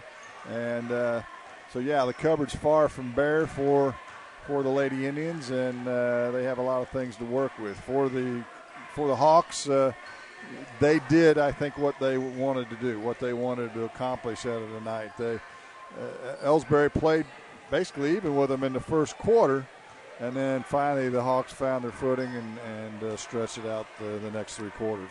You got some final scoring numbers? I do. For Elsberry, nobody in double figures. 5 for Tanisha Henderson, 4 for Tyra Henderson, 3 for Candace Dow, 2 for Kylie Kinsler, 2 for Peyton Robinson. The Indians were 3 for 11 from the free throw line and had 20 turnovers. For the Lady Hawks, 3 players in double figures for them. Megan Harrelson led them with 13, 12 for Kerrigan Lockard, 10 for Logan Hall, 4 each for Shanna Yates and for Taylor Akers. The Hawks were 11 for 20 from the free throw line, and they turned it over 12 times in the ball game, and their biggest lead was the final margin of 48-17. That'll do it for the girls' portion of our broadcast tonight. When we come back, we'll start the pregame for the guys, Clopton and Elsberry. The boys together for football season, separated for basketball season. Should be a fun rivalry game here tonight on Eagle 102. Here's one question that has no wrong answer. Are you going to choose the new Shell and Fuel Rewards card to be used at Shell stations, or the Shell and Fuel Rewards MasterCard that can be used everywhere MasterCard is accepted? With both, you save 10 cents per gallon, up to 20 gallons every time you fill up. And you also earn 10% rebates on your first $1,200 in non-fuel purchases per year at Shell stations. See? You can't go wrong with either. Visit www.shell.us/getrewards and apply today. At participating Shell stations only. Terms and conditions apply. Bowling Green Tractor wants to change the way you think about yard work with their Ego 56-volt ARC lithium battery-powered lawnmowers, weed eaters, blowers, trimmers, and chainsaws. At Bowling Green Tractor, you can walk in and see for yourself just how easy these products are to handle. So easy, anyone can use them. Once you try it, you'll just have to buy it. Stop by Bowling Green Tractor to see how easy yard work can be. Bowling Green Tractor, your home for Ego. Power beyond belief. Bank from anywhere with Bank of Louisiana's new Freedom checking account. No minimum balance, no monthly fees, and free access to all of their mobile and online banking services, like mobile check deposit, text banking, and online bill pay. Bank on your own terms with Freedom Checking from Bank of Louisiana. Stop by either Bank of Louisiana location today for more details or to open an account. Bank of Louisiana, member FDIC, equal housing lender. Home data rates may apply. Check with your carrier for details. Freedom Checking from Bank of Louisiana. Hi, this is John. I'm one of the pharmacists you see at Family Drug in Louisiana and the Bowling Green Pharmacy. We're right here with personal and prompt service, giving you the answers about your medications. If you're new in town, come get acquainted. If you're one of our regulars, thank you. You are always welcome to come in and just say hi. The right people, the right service, right downtown. Family Drug, 3rd in Georgia in Louisiana, and the Bowling Green Pharmacy on the square in Bowling Green. Bringing you all the action from the Eagle 102 broadcast booth, sponsored by Family Drug in Louisiana. It's time now for the Eagle 102 pregame show, sponsored by Bowling Green Pharmacy. Welcome back to Clopton High School. The girls' game is in the books. It was all Lady Hawks in the first game, 48-17. They win over the Elsberry Lady Indians, raising their record to 4-1. Elsberry drops to 3-5 on the season. Both boys' teams are on the court. And Clopton with a 3-1 record, coming off a good win against a pretty good Canton club on Tuesday night, Mark. Yeah, they look good, and they've looked good here to start the season. They had their only loss was a 2-point loss in the Montgomery tournament to Bowling Green, who ended up playing in the championship game. So this is a good Clopton team that really can only get better at this point. I really like the things that Tony Francis has done so far this season to kind of maximize the efforts of his top five and working that bench in as well. They've got a guy coming off the bench that doesn't look like your prototypical basketball player in Riley Walker, but he's a spark plug for him and has really worked in this lineup so far. Yeah, he's a high-energy guy. He brings energy to the game. Couple things that I think Coach Francis will be looking for is they're still looking for consistent shooting from the outside because they've got kids that can penetrate, and they've got the big kid, Kenan Watts, inside who can do some things. Is much improved in the post area. But the other thing they're looking to not do is they tend to have these lapses in the game. Generally, it seems to happen right after half. And they would have put Canton away early in that game Tuesday night, but they had that lapse and let Canton cut the lead down to 2. Now they were able to find their their stripes and stretch it out to a 12-point win. So I'm sure Coach Francis will be trying to figure out a way to get them out of the locker room and ready to play in the second half. For Elsberry, it's a rebuild year for them for sure. They lost their top 4 or 5 players from last year. Got a bunch of young guys. They'll start one senior, it looks like. And they have a new coach on top of it. So yeah, Coach Twellman retired from education, went into the family business, and now you got Coach Caleb Johnson, who has some college coaching experience as an assistant coach, but it's finding that right mix amongst these youngsters right now. And as we know, in any coaching change situation, there's a learning curve to that. Then you throw in the fact that you lost your top. I think they lost their top 4 scorers from last year, if I'm not mistaken. And so when you've lost that, and you go back to what we talked about in the girls' pregame about having to find who's going to score, and then also find your identity and your new roles, throw in a new coach, it's going to be a challenge for Elsberry this year. And thus they're off to a slow start at 0-5. They have played a couple quality opponents, so it's not like they've been taking on Swiss cheese in this early going. But their task will be tall here tonight. Speaking of tall, they do have size, though. They do have size spread throughout their lineup, some 6'4", some 6'5", a couple of 6'2" in there as well. So they've got some height, and Clopton are going to have to deal with that because it's not just height. They've got some big bodies out there as well. We saw it last year. The 6'5" Bo Henry isn't rail thin out there. He can move some men if he needs to. No, and they've got guys that have some varsity experience. Mound and St. Pierre both got some time, a fair amount of time actually on the varsity club last year. Eli Gladney got some time late. Bo Henry got quite a bit of time. Hill is a pretty good player. He was not on the roster last year. So they've got the parts. It's just going to take some time to get it put together. Take a break. Come back with your starting lineups after this on Eagle 102. If you are in the market for a car, whether you're looking for a new or used vehicle, make sure you visit Bowling Green Chevrolet. Their selection will surprise you with prices that can't be beat. Bowling Green Chevrolet is just off Highway 61 at the South Bowling Green exit. Once you get there, you'll see why Bowling Green Chevrolet is the #1 dealership in the area. Check it out for yourself. Bowling Green Chevrolet, where you'll always feel at home. Hi, this is John. I'm one of the pharmacists you see at Family Drug in Louisiana and the Bowling Green Pharmacy. We're right here with personal and prompt service, giving you the answers about your medications. If you're new in town, come get acquainted. If you're one of our regulars, thank you. You are always welcome to come in and just say hi. The right people, the right service, right downtown. Family Drug, 3rd in Georgia in Louisiana, and the Bowling Green Pharmacy on the square in Bowling Green. Hello, everyone. This is Mark Gooden from Community State Bank of Missouri in Bowling Green and Troy. On behalf of the officers, directors, and staff, we would like to extend our holiday greetings. May the warmth and cheer of the holiday season keep you and your loved ones safe and healthy. We sincerely appreciate your business and look forward to serving you in the new year. Merry Christmas from Community State Bank of Missouri, your hometown bank since 1887. Member FDIC. The Eagle 102 starting lineups on KJFM are brought to you by Community State Bank in Bowling Green and Troy.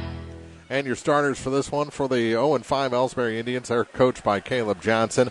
They'll start number 2, a 5'9 sophomore, Joel Mound. Number 3 gets a start, a 6'2 sophomore, Jack St. Pierre.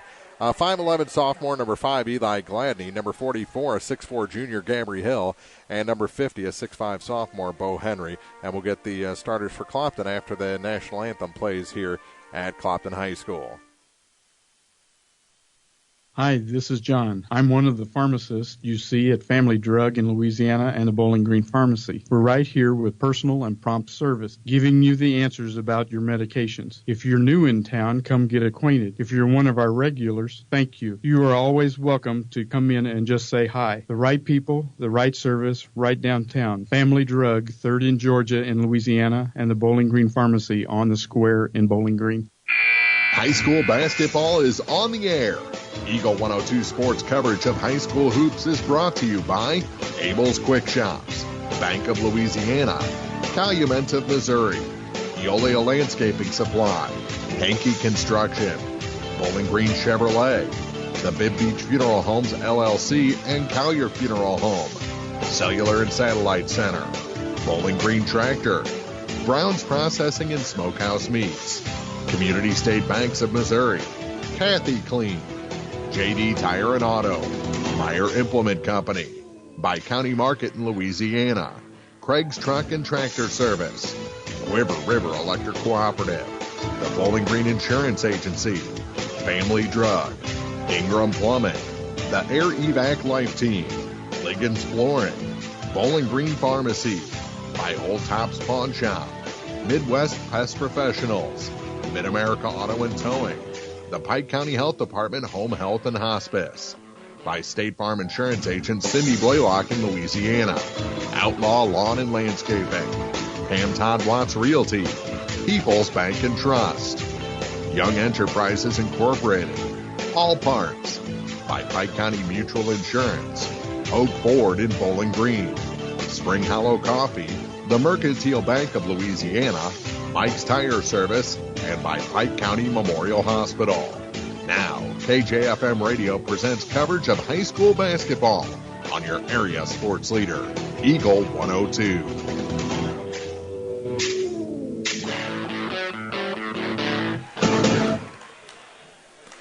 And continuing our starting lineups that we were cut off from in our prior break. Number 13, Jared Hain gets a start for Clopton. He's a 6-foot senior. 6'2 senior, Sean Yates, number 22. 6'2 senior, number 35, Malik McPike. 44, Zach Evans, a 6'3 junior. And the final starter for Clopton, 6'5 senior, number 53, Kenan Watts. McPike and Hill will do the honors in the center circle, and we're underway as McPike out jumps the taller Hill. If you're listening to us on radio, Clopton in their home whites with black numbers and red trim. Moving from our left to our right, Elsberry in their road reds with black numbers and white trim. Elsberry comes out in a 2-3 zone. I guess they'll see if Clopton's found some outside shooting. Yates on the left wing skips it over to Hain. Hain now dribbles it towards the head of the key. He'll skip it in the far corner to Evans. He'll fire a 3 ball. It's in and out, no good, and bound with the rebound. He'll hand it off to St. Pierre. Elsberry made it to the district championship game last year against Van Far. And as we said, they lost their top 4 scorers, so we'll see how they've developed in this game. Inside to Henry, his shot off the glass, no good. It looks like that's probably what they'll try and do is pound it inside. Up quickly to Hain, he'll take it to the glass, it won't go. Rebound by Yates, his putback is no good. But there's a whistle and a foul, and Sean Yates will go to the free throw line for the first time tonight, and he'll get 2 shots. Although Garrick Hill graduated, he was their top scorer. Gabry, back this year with the team, wearing Garrick's number and has a haircut very similar. All he's missing is the clock on his shoulder. That's the only way you can tell them apart now. And I think he's bulked up a little bit. Yes, he's a lot bigger than when we saw him last. So the first free throw by Yates, no good. It rattled in and out. He'll get a second. It's no good as well. Henry with the rebound for Elsberry. Henry's really put on some weight, too. He was a beanpole last year. Mound's going to fire a 3 from the far corner. It's no good. Gets his own rebound. Kicks it to the head of the key to Hill. Hill penetrates down the paint. A runner with the right hand. No good.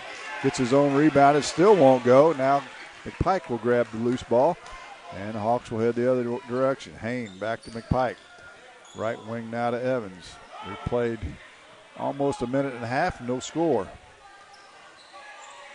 Yates on the far sideline gets the head of the key to McPike. 2-3 zone with these big bodies.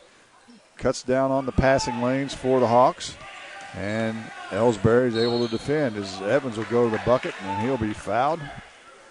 Kind of a wild shot, but he'll get a trip to the charity stripe for his efforts. So foul is going to go on Henry, yeah. His first. So Zach Evans at the line for 2. His first one's no good as well. Still scoreless. We talked about his mom being a good free throw shooter back in the day on Tuesday night. He doesn't make a couple of these along the way. She may have him out in the yard tonight when they get home as he misses both of them. So no score as we played a minute 45 in this first quarter. St. Pierre into the front court for the Indians off of a double screen. Still has the ball, goes to the paint up one-handed, no good. Loose ball rebound's going to go off of Elsberry, they say. I think after Evan Lagerman's foot injury, I don't think anyone's allowed in the driveway at this point. Yeah, well, I think you can probably shoot free throws, can't you? Surely. I think that's what he was doing. Got hurt shooting free throws. Yeah. Well, we got to get that story then. Breaking news on an injury shooting it's free broke. throws. It's broke. That's for sure. They get it inside to Watts, and he has it stolen away, and Elsberry heads the other way. St. Pierre with a wild runner won't go, and McPike comes away with the rebound. That's the first turnover of the game by either club. Back come the Hawks. Evans to the right wing. Gets it into Henry this time. Nice ball fake, puts it up, and are they going to call a foul? They are. They're going to wipe the basket off. They're going to say the foul was on the floor, and that's going to be on Henry, so that'll be his second. And that's not what Coach Johnson wanted his big man to get in early foul trouble. Daniel Harvey and Riley Walker in for the Hawks. Eli Gladney, he was already in there, wasn't he? Evans to kick it in for the Indians. Harvey, I should say, had a nice ball game on Tuesday night for the Hawks. However, both teams are offensively challenged at this point. No score with 5:20 to play in the first. Head of the key to Evans now.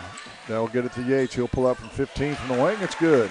Sean Yates, the first bucket of the night by either club. And the Hawks lead it 2-0 with 5:06 to play in the first. Full court pressure, 2-2-1 by the Hawks. Mound now gets it to Reimel, who checked in the game for Elsberry. He'll kick it down low to Hill, and they'll back it out and reset the offense. Reimel's one of those guys that he's on your team if you love him. If he's on the other team, you hate him. He's kind of a pesky defender and one of those guys that gets on your nerves. We'll see how he develops this year as the entry pass is too wide for Mound. Goes straight out of bounds. First turnover for the Indians. Reimel actually came back and played football this year at the running back position for the Indian Hawks. And that mustache is filling in nicely. It's been growing for 18 years or 17 maybe. Hawks back on the offensive end. They get it inside to Walker in the low post, and he's going to have it stolen away, and then he fouls. Yep, grabbed the Elsberry player around the waist after he lost the ball. Not exactly what you should do, compounding the problem. Again, the full court pressure, this time of the man-to-man variety by the Hawks. St. Pierre will mosey into the front court. Hill down between the circles, head of the key.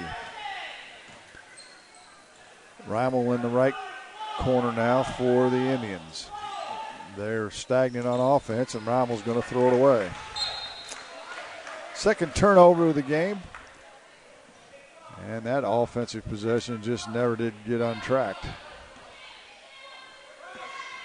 3:59 to play in the first. Clopton leads it 2-0. Yeah, you heard me right. Inside to Yates. He tries to get it to Walker going back door. It's too hot to handle, and it goes out of bounds. Just a disjointed start for both of these teams. It, though. Caden Kentzer checks in for the Indians. Mound will take a seat. 2-2-1 full court pressure now by the Hawks. Kentzer in the backcourt, and we've got a whistle and a timeout. That's a well-deserved timeout by either club. Elsberry is going to call it. It'll be a 30. We'll step aside as well. Clopton 2, Elsberry nothing. This is the high school game of the week on Eagle 102.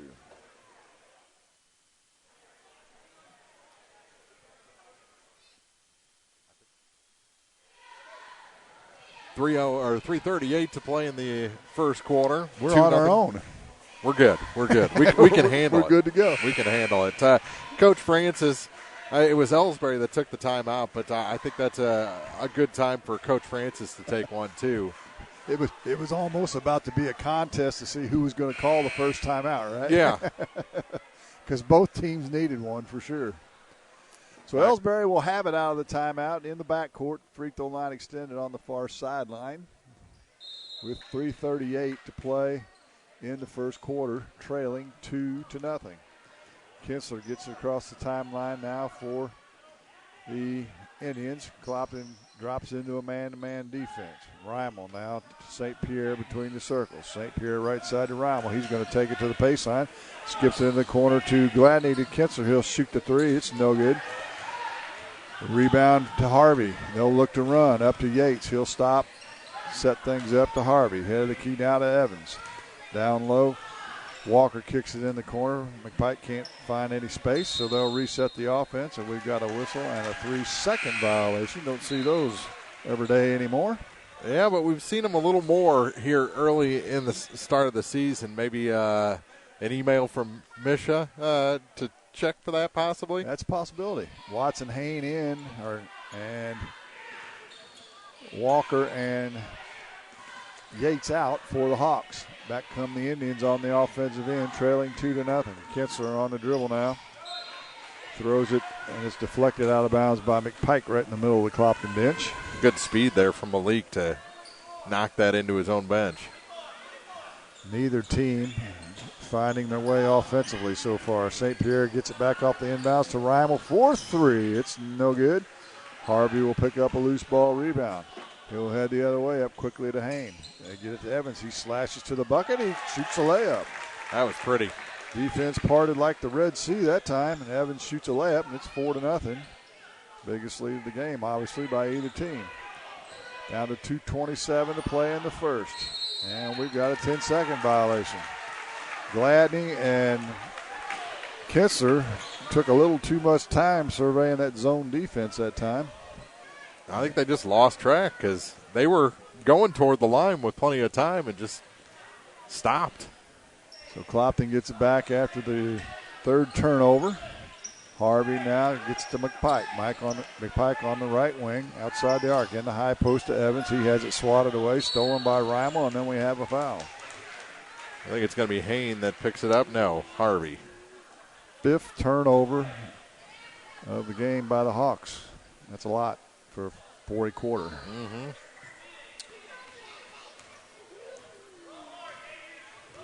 Back come the Indians. Kinsler. Under 2 minutes to play in the quarter.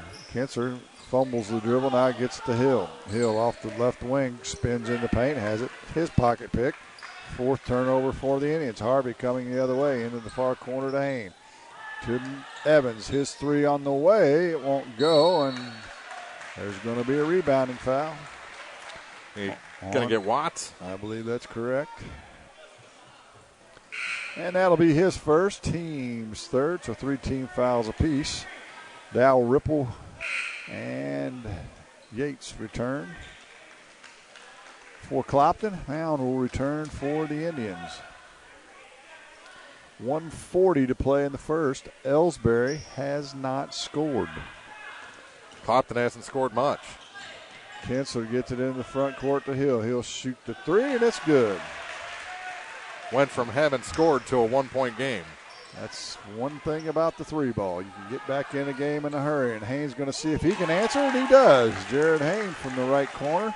So back-to-back 3s, and it's 7-3 Clopton. Here comes Hill to the left wing. He'll cross over, drives baseline, skips it across court to Kinsler. Kinsler will pull up, doesn't take the shot. St. Pierre now in the paint. His turnaround baby right-hand hook off the mark.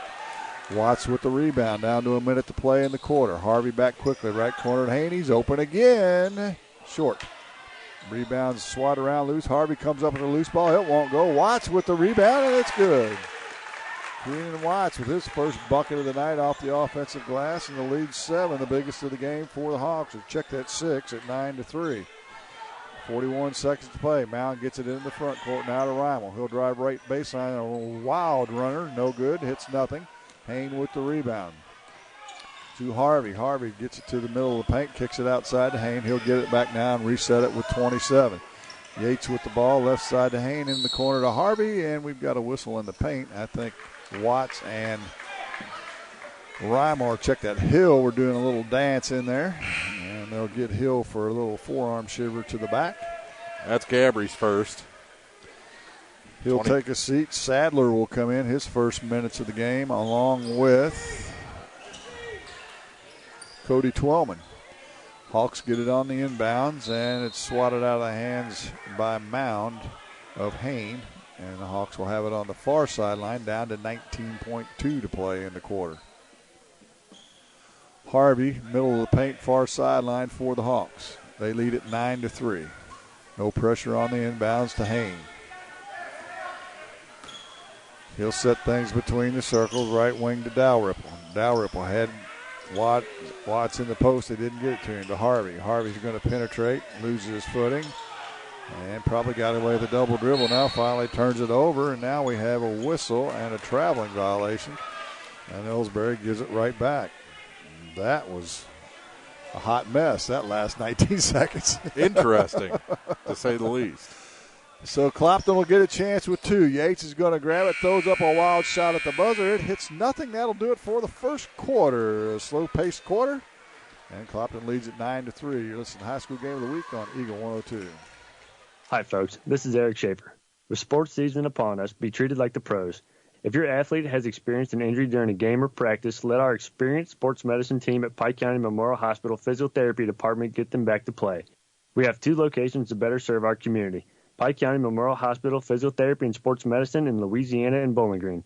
Pike County Memorial Hospital. Community owned, nationally known. When you're ready to purchase your next vehicle, visit Pogue Ford in Bowling Green and enjoy your next buying experience. At Pogue, they go the extra mile to make sure you walk away with more than just a car or a truck. They'll give you an automotive home. Pogue Ford has the new or pre-owned vehicle you're looking for, and if they don't, they'll find it. Plus, they're available for all your automotive service needs. Pogue Ford, Business Highway 61 in Bowling Green. Hear all the action from the Eagle 102 broadcast booth. Sponsored by Family Drug in Louisiana. Final score from the Monroe City Tournament. Palmyra boys give Van Far their first loss of the season, 50-42. So that one's you can't say any loss to Palmyra is surprising, but coming in 4-0, that's one I think Van Far thinks they should have had. So Elsberry starts the second quarter where they left off with another turnover, and now Clopton returns the favor. The other way, Rymel will go up for the bucket. It's good. The layup goes, and a whistle and a foul. I like Rymel as the sixth man for Elsberry. I do too. He's that guy that brings the energy, and as I said, he's a pesky guy, can get on the nerves of the opposing team. And that time he got a steal and a bucket. And the score is 9-5 now. The turnovers are 7-6 in favor of Clopton. As Rymel's first free throws up and good, so he completes the old-fashioned three-point play, and the lead down to 3 at 9-6. Harvey off the left wing, gets to Yates on the left elbow. Whips it right side to Evans, back into Yates in the post area. He'll slash down the paint, up and good. Sean Yates with his 4th point of the ball game, and the lead is 5 at 11-6. Again, 2-2-1, full court pressure. McPike will be called for the foul in the backcourt. When Sean Yates is set, he has one of the prettiest shots in men's high school basketball. Just a very technically sound shooter. And he's worked quite a bit on it, I think, as Henry will return with his 2 fouls for Elsberry. Sadler takes a seat. Indians with the ball, trailing by 5. Mound on the left wing. Hawks in a man-to-man. Mound on the dribble now. Goes completely across the court, recircles back right on the Ed Lindsay court sign, and then promptly throws it to the score table, and that's another turnover. 7 for each club now. And we're only a minute into the second quarter. Evans into the high post to Yates, left wing to Harvey. He needs to get untracked over there from the wing. Back to Yates, now to McPike. McPike spins out of trouble at the head of the key, will flip it in the corner to Harvey. He makes a tough catch, drives baseline in a double team. Back to Evans, down to 6:35 to play in the second. Yates drives into the paint. His little finger roll runner's good. So Sean Yates with 2 back-to-back buckets, and the lead grows to 7 at 13-6. Elsberry gets it into the front court now. Kinsler in the corner, Reimel into the post now. Shot up and no good by Twellman, and the putback was up. Was that Henry? Henry, yeah, it looked away just a second. Henry with the offensive rebound and putback, and it's 13-8. Skip pass near sideline now to Evans. He'll drive to the short baseline.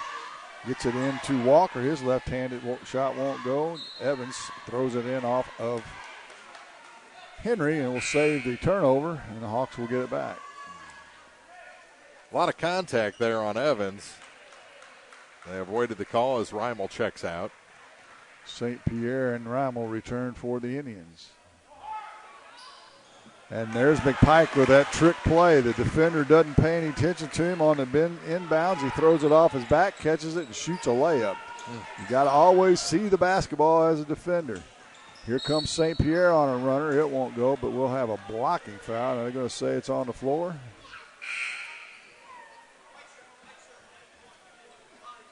They're going to call it on Walker, his second, and they're going to say it was on the floor. So he checks out. Kenan Watts back in. St. Pierre will take the inbounds right side of the bucket on the baseline. Riley a little upset with himself as he returned to the Clopton bench. And driving baseline now is Hill, and a blocking foul called on Evans. And that'll be his first and the 7th team foul, so we'll shoot 1-on-1. And it should be Hill as he took the ball to the bucket.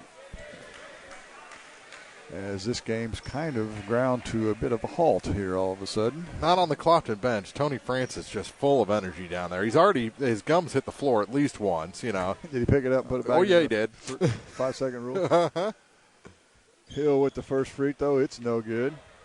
Of the 1-on-1. Evans with the rebound. Up quickly to McPike. He'll get it into the front court to Watts in the paint, back to McPike. He'll shoot a 3-ball. It's no good. Yates high for the offensive rebound. His putback won't go. It's partially blocked. Henry with the rebound, but he's going to have it swatted away by McPike.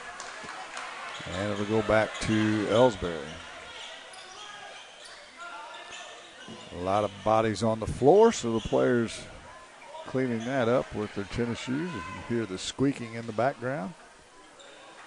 And Elsberry will have it with the length of the floor staring him in the face against this full court 2-2-1 press. Mound gets it to Kinsler. He'll get it into the front court. They try and trap him, and he is in that trap now. Gets out of it to Mound. Left wing now to St. Pierre. He'll shoot the 3. It's no good from the left wing. McPike with the rebound. Hawks will look to run. Up quickly to Yates. Yates skip pass to Evans in the corner right side. He'll drive baseline to Harvey. He'll pull up from 10. It's in and out, no good. Watts with the rebound. It won't go, and it's going to go off of Henry on the rebound. Back to the Hawks. 4:50 to go. 4:54 to go here in the second quarter. Kind of a scoring drought for both sides right now. Gladney returns for the Indians. 15-8 our score. They get it into McPike, and he'll shoot it from the block and scores. The defense went to sleep that time. And McPike gets his 4th point of the game, and the lead grows to 9, biggest of the game. Gladney with the 3 from the left corner, no good. Quick shot by the Indians that time. Hawks with the rebound. McPike into the front court, crosses over the head of the key, skips it left wing to Evans. Now in the short corner to Yates. He'll shoot it from 10, no good. And McPike's going to be whistled for the over-the-back foul. His second. He has a tendency to get into foul trouble. He's got 2, and that'll get him a seat on the bench as Hayne returns.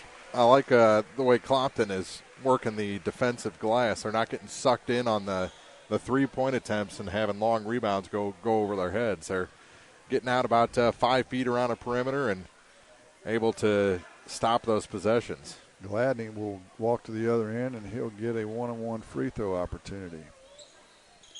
First one's good. Here's a fun fact for you. Shots that come from the corner, the missed rebound goes to the opposite side of the rim 80% of the time. Yeah. So if coaches and players know that, you back off like you just said, defend that, and it'll work out good for you in the end. As Gladney makes both free throws, cuts the lead down to 7, and the Hawks nearly turn it over. But Yates is able to corral it. Hain in the corner now to Evans. Evans drives underneath the basket. He's in trouble amongst the trees. Goes up, and they'll whistle Henry for a foul, and that'll be 3 on him. And that's bad news for Coach Caleb Johnson and the Indians. Evans will go to the line. He'll get 2 shots. I haven't put it up on the board yet, but you're absolutely right. Well, it looks like they called it on Hill. Saved Henry. They pointed at Henry, but they gave it to Hill. So that's a good news for Elsberry as Evans makes the first free throw. Bad news is they both have 2 now. Exactly. He'll get a second. Will the junior? It was about, 6 foot, 6'1" maybe? Second free throw's good as well. 19-10. That matches the biggest lead for the Hawks. I don't think he's taller than me, so I'm going to give him 6'2". They've got him Evans listed at 6'3". Yeah, I don't think he's quite that tall. Nope. Tall enough to get that steal. And Yates goes to the bucket. Are they going to count it? They will. Another Elsberry turnover. Yates to the line with a chance for the three-point play. Lead up into double figures now at 21-10. Yates has 8, leads all scores for either club with 3:59 to play in the half. Foul was the second on Gladney. Dalrymple will come in now for Harvey. So they've got 16 fouls and 3 players with multiple fouls. Yep, that's right. That's exactly right. Gladney, Hill, and Henry. And if you're good at math, that means they all have 2 apiece. As Yates won't convert the three-point opportunity, and the lead stays at 11 for the Hawks at 21-10. Rymel now slashes down the right side of the paint, throws up a wild one. It won't go. Dalrymple with the rebound. Elsberry a little bit out of control when they go to the hole so far tonight. Yates now has it outside the arc, hands it to Evans. He'll pull up from 10 in the paint. It's short, no good. Gladney with the rebound for the Indians. They'll look to push. St. Pierre gets it into the front court to the head of the key. He'll just stop and pop from there. It's no good. Watts with the rebound for the Hawks. Down to 3:19 to play in the half. 21-10 Clopton. Hain now on the dribble, right side to Dalrymple. Head of the key now to Yates. Yates ball fakes, gets it to Evans on the right wing. And they'll slow it down. Hain now in the corner right in front of Coach Caleb Johnson, the new head coach at Elsberry. Back to Evans as they work it around against this 2-3 zone, showing some good patience this time. Yates kicks it in the inside out to Hain to Evans at the free throw line. He'll take a dribble in, misses from 10. But Yates with the offensive rebound. To Hain, he's open for 3. He's got 1. That's off the back rim and no good. Rymel with the rebound for the Indians. Rymel up to Gladney. Now they get it to St. Pierre in the corner. He loses the handle, so he'll have to settle it. Tries to get it inside. We've got a whistle and a foul in the paint. And this one on Kenan Watts. His second. Both teams in the bonus. So Henry will go to the line and shoot a 1-on-1. 2:31 to go in the first half. And Elsberry needs to start taking care of these opportunities from the line if they're going to get back in this. Exactly. 21-10 our score. 2:31 to play in the quarter as we're waiting for, who is that, Evans over there tying his shoe? Yeah, I think he was having a little issue with it too. Yeah, the way he was bending over, he looked like me trying to tie my shoe. I got a couple years on him. Loop, swoop, pull, right? Yeah. Free throw's no good. Watts with the rebound for the Hawks. So Elsberry misses their last 2 free throw opportunities. Back come the Hawks, down to 2:20 to play in the half.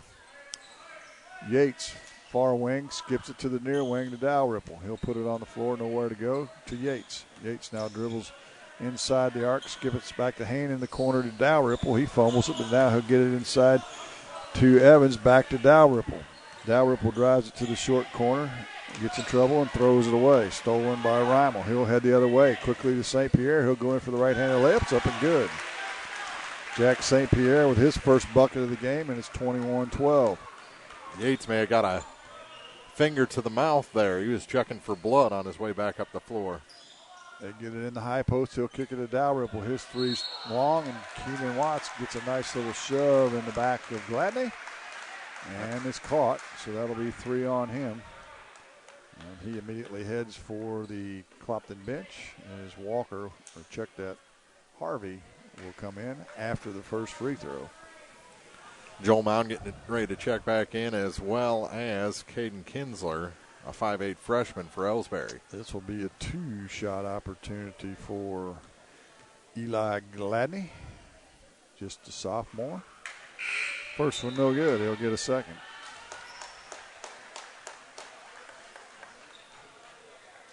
Watts takes a seat. Harvey in.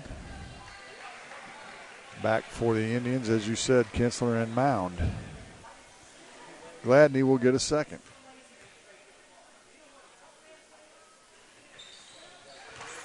And Eli makes the second. 3 of 4 from the charity stripe for Gladney. And it's 21-13. 1:34 to play in the half. Harvey drops it in the short corner to Dalrymple. He's in trouble. He'll skip it to the near corner. They work it around the horn now to Yates. Back to Hayne. He tries to get it in the post, and it's kicked. 21-13. Our score, 1:21 to play. We're in the quarter. Harvey will throw it in right in front of Tim Reller, the assistant coach and superintendent at Elsberry. They get it into Evans. Evans in a double team, squeezes his way through, can't get it to go off the glass, rebounds loose. Dalrymple's going to track it down, gets it to Yates. Yates ball fakes, drives the left baseline. Now he's in a double team to Hayne, to Harvey. Harvey has Hayne. He's open for 3. Front of the rim, no good. Rebound swatted away. Hill comes away with it. He'll get it out to Kinsler. Kinsler on the run, and he has all kinds of trouble with it, but they're going to call a foul on Dalrymple. Back to the line for the Indians. The majority of the fouls against the Hawks have been after they lose the ball, either lose the battle for a rebound or have it knocked away. They've got to be a little more disciplined and avoid those disappointment fouls. Kinsler just a freshman. He'll get 2. He misses the first. As I said, Elsberry has 2 seniors, a couple of juniors, and everybody else is a sophomore or a freshman. So a lot of good things to come for the Indians. They'll have to work through this year as Kinsler makes the first, or his second, I should say, and it's 21-14, cutting into that 11-point lead by the Hawks down to 7. 1 to a minute to play in the half. Yates to Harvey. Harvey dribbles to the right elbow, nowhere to go from him, and throws it away, and we've got a whistle. And I think they're going to say the ball was stolen by Gladney, and then he was fouled by Evans. And another one of those opportunities we just talked about. Go to the line and score points without the clock running. Not so important in the first half, but nonetheless, it helps. So Gladney back to the charity stripe where he's 3 for 4 so far. Make it 4 for 5. Kane Sadler, 6'3 junior, into the ball game to replace Hill. So Sadler's first action tonight. Reimel, or check that, Gladney with the second. It's good as well. Some great free throw shooting by the sophomore. And the lead down to 5 at 21-16. Let's see if Clopton wants to play for 1 here with Elsberry sucked back in that 2-3 zone. Yeah, a little lull for Clopton coming a bit early tonight. Usually coming out of the half, this is going into the half. 100% correct. Looks like they're going to play for 1 as they're running a little delay game offense right now against this 2-3. Elsberry's going to be content to sit back with a little token pressure. In the corner now to Yates, head of the key to Hayne, down to 8. They've waited too long. Now they're going to get some kind of crazy shot. Hayne to Evans. He's going to run in and throw up a wild one. Just as I said, it's no good, but they're going to call a foul. Who are they going to call it on? They're going to call it on Elsberry. That'll be on Sadler. And so with no time on the clock, Zach Evans will go to the line and get 2 shots. And the referees send them off, so there's almost like a technical. Since there's no time remaining, you don't have to play defense. So don't see that every day. Then they got to make sure they're outside the arc and outside free throw line extended. First free throw is good. So Evans will get a second. He's got 5 for the game. As Quiet falls over the Dale Miller Gymnasium. A little golf talk here. Second free throw's no good, and that'll do it for the half. I think he needs some noise. It's hard to shoot free throws when it's dead silent. Hawks go to the locker room on top, 22-16 over Elsberry. The halftime show's next on Eagle 102. The Eagle 102 halftime report is coming up, sponsored by Cellular and Satellite Center. Cellular and Satellite Center is the only stop you need to make when it comes to satellite providers, offering DirecTV and Dish Network along with antenna installs. Wait, there's more. They also offer several options for internet service with Viasat, HughesNet, and AT&T. Hold on, there's still more. They can also do security system installations, have TVs in stocks, mounts, and cables. Now a special message from Matthew Niemeyer himself. If you call an 800 number and they say we will be the local installer, they are wrong. Contact Matthew at Cellular and Satellite Center in Bowling Green, your local authorized dealer. It's good to aim high, and sports can help children reach their goals. Join Pike County Mutual Insurance in Bowling Green and Farm Mutual Insurance in supporting local athletes. Be sure to catch all the action this sports season. Pike County Mutual Insurance salutes young local athletes and wishes them well. And they look forward to protecting these young adults with strong insurance coverage during what is sure to be a bright future.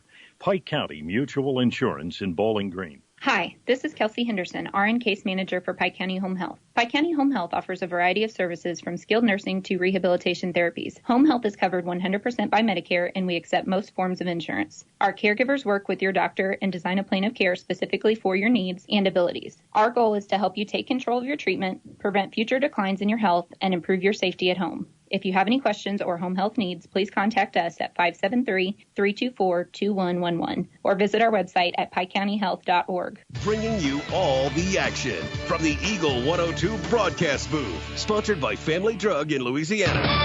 It's now time for the Eagle 102 halftime report, sponsored by Cellular and Satellite Center. Welcome back to Clopton High School. The Hawks lead at 22-16. Mark, not a very pretty half of basketball. No, not great. Both teams a little sloppy. A lot of fouls called. 17 or more than that. I think it was 18 fouls called in the first half. I think 11 of them against the Hawks, and a lot of those just frustration fouls after the ball was stolen or they didn't get a rebound that they wanted. So I'm sure Coach Tony Francis in there. Trying to right that ship right now in the Clopton locker room. I'm sure that's right. Let's take a look at the scoring first for the Indians. They're led by Eli Gladney with 5, all from the free throw line. He was 5 for 6, 3 each for Jake Reimel and Gabriel Hill, 2 for Jack St. Pierre and Bo Henry, 1 for Caden Kinsler. The Indians are 7 for 11 from the free throw line. They turned it over 9 times, and they have not led in this basketball game. For the Hawks, they're led by Sean Yates with 8, 5 for Zach Evans, 4 for Malik McPike, 3 for Jared Hain, and 2 for Kenan Watts. Hawks were 3 for 9 from the free throw line. 7 turnovers. Their biggest lead of the first half was 11, and they lead it now 22-16. We'll take a break, and we'll come back and give you our thoughts about the second half after this on Eagle 102. Cellular and Satellite Center is the only stop you need to make when it comes to satellite providers, offering DirecTV and Dish Network along with antenna installs. Wait, there's more. They also offer several options for internet service with Viasat, HughesNet, and AT&T. Hold on, there's still more. They can also do security system installations, have TVs in stocks, mounts, and cables. Now a special message from Matthew Niemeyer himself. If you call an 800 number and they say we will be the local installer, they are wrong. Contact Matthew at Cellular and Satellite Center in Bowling Green, your local authorized dealer. Hey, this is Ryan with Mid-America Auto and Towing in Bowling Green. We've got something for everybody's budget. Everything from $1,000 all the way up to $35,000. We have a constant rotation of new inventory, including cars, trucks, and SUVs. So if you're out and you're looking for a new car, come by and see me. If you're looking for a particular vehicle and you don't see it on the lot or the website, let me know, and I'll do my best to find it for you. Mid-America Auto and Towing, just off Highway 54 in Bowling Green, is a one-stop shop. Like us on Facebook or check out our website, midamericaautoandtowing.com. As a farmer, you rely on rainfall to ensure your crop production, but sometimes the weather doesn't cooperate. Droughts can happen and do. Long dry spells can ruin your crops, but shouldn't ruin your life. With a pasture, rangeland, and forage policy through NAU Country Insurance Company and Bowling Green Insurance Agency, you'll be provided with the extra protection you need. Contact Fred Carlson at Bowling Green Insurance to discuss how PRF can help manage your risk. NAU Country Insurance Company is an equal opportunity provider. Eagle 102 Sports on KJFM is brought to you by People's Bank and Trust, County Market in Louisiana, and Bowling Green Insurance. Well, we'll have 3 more nights of action next week here on KJFM. Started off from Van Far as the Indians and Lady Indians host North Callaway, and then a couple of nights at Bowling Green on Tuesday and Thursday. Thursday is the McCann Bowl as Cody and Brandon coach against each other as the Bobcats host Mark Twain. Is one little looming variable in that. I saw a radar map that's calling for possible snow Sunday night and Monday in our area, no less. And it was dark blue over Pike County. I am fingers crossed that we're going to have some basketball. We're not going to have any snow this year?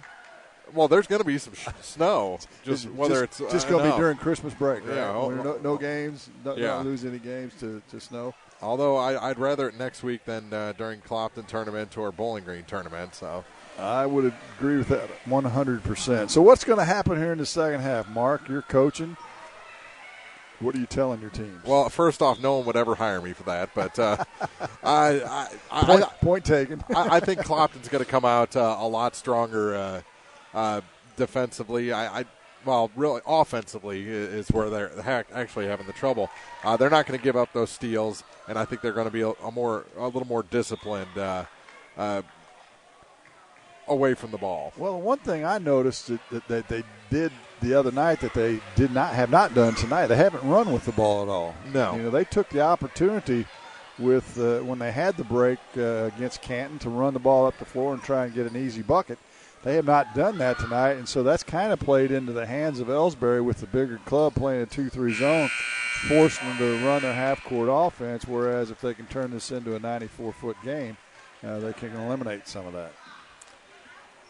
So 22-16 after 2, and we just saw another entertaining black and white scrimmage. Some Hawks youth getting ready for their season, I'm guessing. Junior Hawks, I guess. Would you call them junior Hawks? Sure. Little guys, yeah. Yeah, we saw the little girls at halftime of the girls' game, now the little guys at halftime of the boys' game. It's fun to see all the names on the back of there. There was more Spoonsters. There's got to be 816 Spoonsters. There's a bunch. But, we talk about Clopton and their traditions and how they've had good teams forever, it seems like.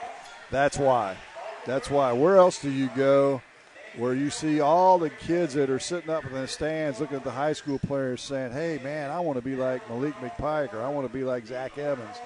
They're out there playing, and they're at the games every night watching, and they turn into basketball players. If you had that at every school, you'd have a good basketball program. Yeah, the high school had Legends Night a couple of weeks ago before the start of the season. It's Legends Night every night for those kids watching the guys out on the floor now. Exactly, and that Legends Night, boy, oh boy, I bet there were some whoppers told that night. 22-16 after 2 quarters. Third quarter, our second half of action coming up next on Eagle 102. County Market in Louisiana is there for you when life is crazy. While you're chasing your favorite sports teams throughout the season, remember County Market has hot and ready meals at their deli and fresh sweets in the bakery. County Market in Louisiana wishes all the area teams the best of luck this season. When you support a locally owned pharmacy, you're contributing to the growth of the community. The dollars you spend stay right here to support our local community. Health Mart pharmacies are locally owned pharmacies. There's one right here. Health Mart pharmacists have a personal commitment to their communities because, just like you, they support their community. Health Mart pharmacies are locally owned and hometown proud. Louisiana is a Health Mart town. Family Drug Health Mart Pharmacy. The right people, the right price, right downtown. Health Mart, caring for you and about you. Hi, everybody. This is Paul Hill from Community State Bank of Missouri in Bowling Green and Troy. On behalf of the officers, directors, and staff, we would like to extend our holiday greetings. May the warmth and cheer of the holiday season keep you and your loved ones safe and healthy. We sincerely appreciate your business and friendship and look forward to serving you in the new year. Merry Christmas from Community State Bank of Missouri, your hometown bank since 1887, member FDIC. High school sports on KJFM is brought to you by Pam Todd Watts Realty, Quiver River Electric Cooperative, and All Parts. Third quarter set to begin here at Clopton High School. Elsberry trailing the Clopton Hawks 22-16 after 2 quarters. They put a little more time on after the youngsters came off the floor. So we still have about 3 minutes to go before our second half begins here from the Dale Miller Gymnasium. Looking down on Ed Lindsay Court and Edgar over there in the corner. I saw him over there. I came through Clarksville when I came down here this evening, and I saw Dale Miller's got a big pile of rock out in his yard, so I bet he's home shoveling rock right now instead of watching basketball. Or he was. I'm sure he's probably not doing it in the dark. And And in his advancing years, he's probably in bed by now. But after wore out from shoveling rock. But, and that's Jim Ross saying this, right? Okay.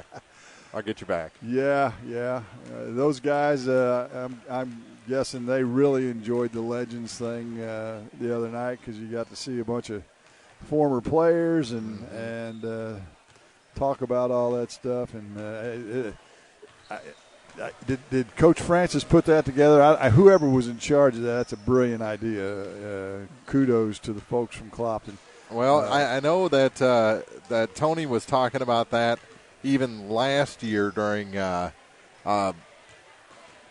baseball season. And it took a while to put it together, and they got it going right before the season started this year. But that's something that he's been preaching since day one, since he got hired here at Clopton, is building. The key to building a program is tradition and a set of values and accountability, and has really been pushing that since day one. And understanding what it means to play Clopton Hawk basketball. Yeah. And no better way to do that than have a bunch of the old goats that played it over the years at a very high level in a gym to tell some stories and give some inspirational words, and that's exactly what that was. I think they would have hoped for maybe a little bigger crowd, but the first time you have something like that, you got to walk before you run, I guess. Well, and Tony had seen it as an outsider from his years at Silex. He knew what Clopton was all about, and how much he would look in the stands and see the faces of the future and past players all there. No one gets too far away from Clopton basketball. That's for sure, as you see them in the stands every night. We're ready to go here in the second half. Clopton will have it to start it. They lead at 20-16. The original starting lineups for both clubs back in the game as we're underway here in the second half. Elsberry in their zone defense as they've been the entire night. Yates in the left block now, kicks it out to Hain, left wing, head the key to Evans. Now he'll go to the right block to Watts, kicks it out to McPike. His three balls goes in, almost wedged between the backboard and the rim, and then fell into the bucket for a three-pointer and a 25-16 lead for the Hawks. Mound dribbles into trouble, has his shot blocked by Watts, but gets it right back. He'll try it one more time, and Watts is going to foul him. And that'll be 4 on Kenan Watts if that's who they call it on. That's bad news for Clopton if that is indeed the case, and it is. To the line will go Joel Mound for his first free throw opportunities. He'll get 2. As Riley Walker's at the table, he'll check in after this first free throw opportunity. He's not far behind in the foul game either. That's well short. Yeah, you're right. Riley's got 2. Just underway here in the second half. Jim Ross, Mark Froelich with you. Glad to have you with us here on KJFM 102.1 or KJFM Eagle 102.net. If you don't know it, we're doing video this year as the second free throw by Mound is good, and it's 25-17 Clopton. Who's going to get untracked here in this second half? McPike with it now on a pick and roll with Walker. Reverses field to Evans, to Walker in the post. He'll kick it outside to Evans. He'll pull up from about 10 on the baseline. No good, but McPike's there for the rebound and putback. He's got 5 to start the second half, and it's a 10-point lead, 27-17. That was all pass. That wasn't a missed shot. Yeah, you got to call those, I believe, and we've got a whistle. And is it a timeout? Oh, I think we've got an inadvertent whistle. I think the official thought that Elsberry was wanting to call a timeout, but he was not. And that was one of those oops whistles. It allowed the Hawks to at least get a drink. And as an official right now, you just want to go hide if you do that. You know, that is the second time this year we've had an inadvertent whistle in one of the games we broadcast. Yeah, you don't usually get to have very many of those in your career. As Elsberry's going to turn it over for the first time. Hain in the front court for the Hawks. Back to Evans. He penetrates in. Gets it to Yates. He'll drive baseline. Up and under reverse layups. Good. And now here comes the timeout that they were wanting. 29-17. 12 points. That's the biggest lead of the game for the Hawks. 6:21 to play in the third. You're listening to High School Game of the Week on Eagle 102. McDinger Sports Bar and Grill in Eolia, your home for sports and fun. Not to mention the home of Wing Wednesday. Check out their Facebook page for more specials. McDinger Sports Bar and Grill, just off Highway 61 in Eolia. If you are in the market for a car, whether you're looking for a new or used vehicle, make sure you visit Bowling Green Chevrolet. Their selection will surprise you with prices that can't be beat. Bowling Green Chevrolet is just off Highway 61 at the South Bowling Green exit. Once you get there, you'll see why Bowling Green Chevrolet is the #1 dealership in the area. Check it out for yourself. Bowling Green Chevrolet, where you'll always feel at home. High School Sports on KJFM is brought to you by Abel's Quick Shops, Mike's Tire and Service Center, and Kathy Clean. 6:21 to play in the third. Hawks lead at 29-17, their biggest lead of the ball game. Elsberry will have it after their timeout against this 2-2-1 full court press by the Hawks. Rammel's checked into the game for Elsberry and gets it to Gladney, and Gladney throws it away. Couldn't quite hook up with Jack St. Pierre on the far side, so they tried to make their way up the floor. So the Hawks will get it back with an opportunity to stretch this double-digit lead.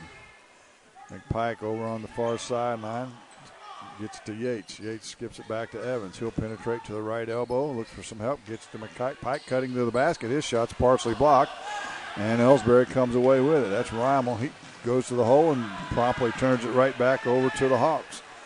Yates now is going to throw it too far for Walker, and it's going to be a turnover. Back-to-back turnovers. I like the effort, though, by Riley Walker.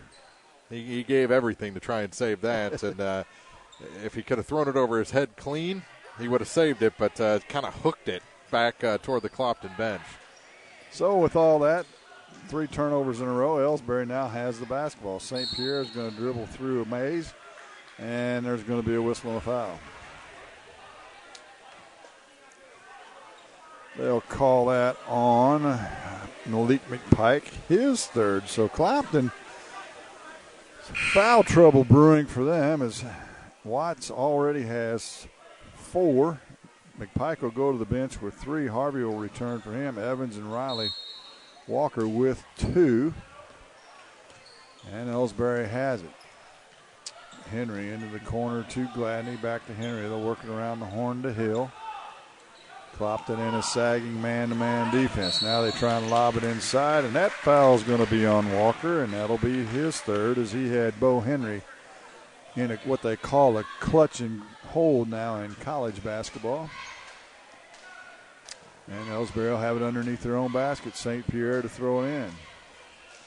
And he and Henry continue to battle, and we're going to have another foul. Well, Walker was bellying him up, and they said something to him to back off. He did not. So when Henry went to go to the bucket, they called the foul on him. They're going to keep Riley right on him. Now Riley's going to come out. Sam Dalrymple coming back in. Clopton actually got a break there as the ball was put in play. They shouldn't have allowed the sub to come in. But it works out that way for the Hawks. St. Pierre throws it in, and Henry tips it right back to him. St. Pierre with the dribble now, tries to force it inside. That's no good, stolen away. Back come the Hawks. Evans in the corner to Hain. Had the key to Harvey. Harvey has not scored tonight after having, I think, 15 the other night. They whip it around the horn to Harvey. He's going to drive baseline, look for some space. He'll get it inside to Yates, but it's stolen away by St. Pierre. Another turnover for the Hawks. That's 10 for the game. Into the front court, St. Pierre to Reimel. He'll penetrate in, loses his handle, and he's going to run over the top of the defender. That's an offensive foul. Yeah, got himself out of control there. There was nothing he could do, and Yates did a good job holding his ground there and drawing the charge. Yeah, this is offensively, this is just about as out of sync game that I've seen for a while. Neither team can really find their bearings, it seems. So St. Pierre will take a seat, and Kinsler will come in for Elsberry. As you said, Dalrymple returns for the Hawks. Elsberry backs off any kind of pressure into the 2-3 zone, so Harvey with no problems getting it into the front court. They'll work it around the horn. Well, somebody's going to have to make an outside shot if the Hawks want to free up this defense. Haynes going to try and do the honors right on cue. He misses, but he's run over by Hill. And that'll be his third. Is it going to be three? It is. So Jared Hayne will go to the line for a not frequently seen 3 free throw opportunity after the foul on a 3-point shot. He's got 3 points for the game on a 3 in the first half. And where's number 13? Threes are wild. Yeah, maybe this will get him going. First free throw is good. 2 more to come. Shoots it with the left hand. That rattles around and won't drop. He'll get a second. Clopton just 3 for 9 as a team from the free throw line. Not exactly what you want to see as a coach. He will get a third. Fires it with the left hand. It's good. So 2 for 3 for Haney's got 5. And the lead is now 14 for Clopton, the biggest lead of the game. Back comes Reimel. Misses a shot, wild shot underneath, but Elsberry controls the rebound. Reimel will reset for the Indians. He dribbles to the corner, hands it off to Reimel. He's going to go to the bucket again, out of control, gets his own rebound. It won't go. And the foul is going to go on Dalrymple, I believe. Got a pretty good shot in there on Sam, and gets to go to the line. So Jake Reimel getting his money's worth out there tonight, as he usually does. He reminds me of a bull in a china shop. He goes to the hole and he just bounces off stuff. If it was glass, it would break, but it's not. And he gets to the bucket and now gets to the line and makes the first free throw. Probably be a little more successful offensively if he did bounce off some glass. Second free throw won't good. It's saved inbounds by Henry right to the Hawks. They'll get it to Evans. They don't have the numbers. And there's Reimel again with the steal. He is a hustler. You got to give him that, man. And he's trimmed up. I think the football he's physically fit now. Yeah. Where last year, he didn't have that quite that nice a physique. And stamina to go along with it. Exactly. So Elsberry gets it on the turnover. Gladney, or check that, Kinsler dribbles into trouble and throws it away. Another turnover for Elsberry. Back come the Hawks. Harvey in the high post to Evans. Kicks it in the corner to Dalrymple. They play a little three-man game with Harvey. Out of the head of the key to Yates. Right wing to Harvey, or to Hain, I should say. As they work it around the horn against this 2-3 zone. Now they get it into the paint. Evans goes up against the big guys, no good. But there's Yates underneath. Doing good work on the offensive glass. He'll score the putback. He's got 12 for the game, and the lead's 33-18. Elsberry goes to the bucket. That is Kinsler. His bucket goes. Another foul on Sam Dalrymple. Looks like Elsberry's plan of attack is to go to the hole until somebody stops you. And if they do, kick it out for a three. Otherwise, put it up and see what happens. And Coach Francis still not happy. His clipboard and associated marker just went flying. The free throw won't go, so the three-point play does not take place for Kinsler. But the lead's down to 13 at 33-20. Around the horn they go. Do the Hawks. Harvey will drive baseline, kicks it to a wide-open Hain. 4-3 short. Henry with the rebound. He'll dribble out of trouble and look to push it to Gladney. Gladney into the front court, right corner to Rommel. You know where he's going, you bet. Towards the bucket, and that's going to be an offensive foul. Yeah, finally got him. Little forearm that time as he tried to spin. And whistled for his second foul. And we've got a timeout on the floor. It'll be a full timeout by the Hawks. 33-20. They lead it. 2:32 to play in the third. You listen to High School Game of the Week on Eagle 102. Crossroads General Store in Montgomery City is your home for BP Fuel and Champs Chicken. When you're heading out to support your favorite team, stop by and fill up the vehicle tank and your stomach. Crossroads General Store along Highway 19 in Montgomery City. Here's one question that has no wrong answer. Are you going to choose the new Shell and Fuel Rewards card to be used at Shell stations, or the Shell and Fuel Rewards MasterCard that can be used everywhere MasterCard is accepted? With both, you save 10 cents per gallon, up to 20 gallons every time you fill up. And you also earn 10% rebates on your first $1,200 in non-fuel purchases per year at Shell stations. See? You can't go wrong with either. Visit www.shell.us/getrewards and apply today. At participating Shell stations only. Terms and conditions apply. High School Sports on KJFM is brought to you by Bibb Beach and Collier Funeral Homes, Ligon Flooring, and B&B Automotive. Well, have you seen any scores from around the area? I'm having trouble picking up scores tonight. We have challenge cell service out here at Clopton. Especially in the metal building. Yeah. So the Hawks get it back after the timeout. Let's see what they drew up in that break. Although I found through years of Clopton tournament, the service is no better in the wood-roofed old gym. Well, the Hawks turn it over. They're 12th of the game, and Henry heads the other way for the Indians. He'll pull up, give it to St. Prepare. He'll fire a three, head of key. It's off the mark. Evans with the rebound for Clopton. Up to Hain. He'll get it to Evans. He dribbles it off his foot. It's loose on the floor, and we'll have a jump ball. Reimel and Harvey hustling to the floor that time.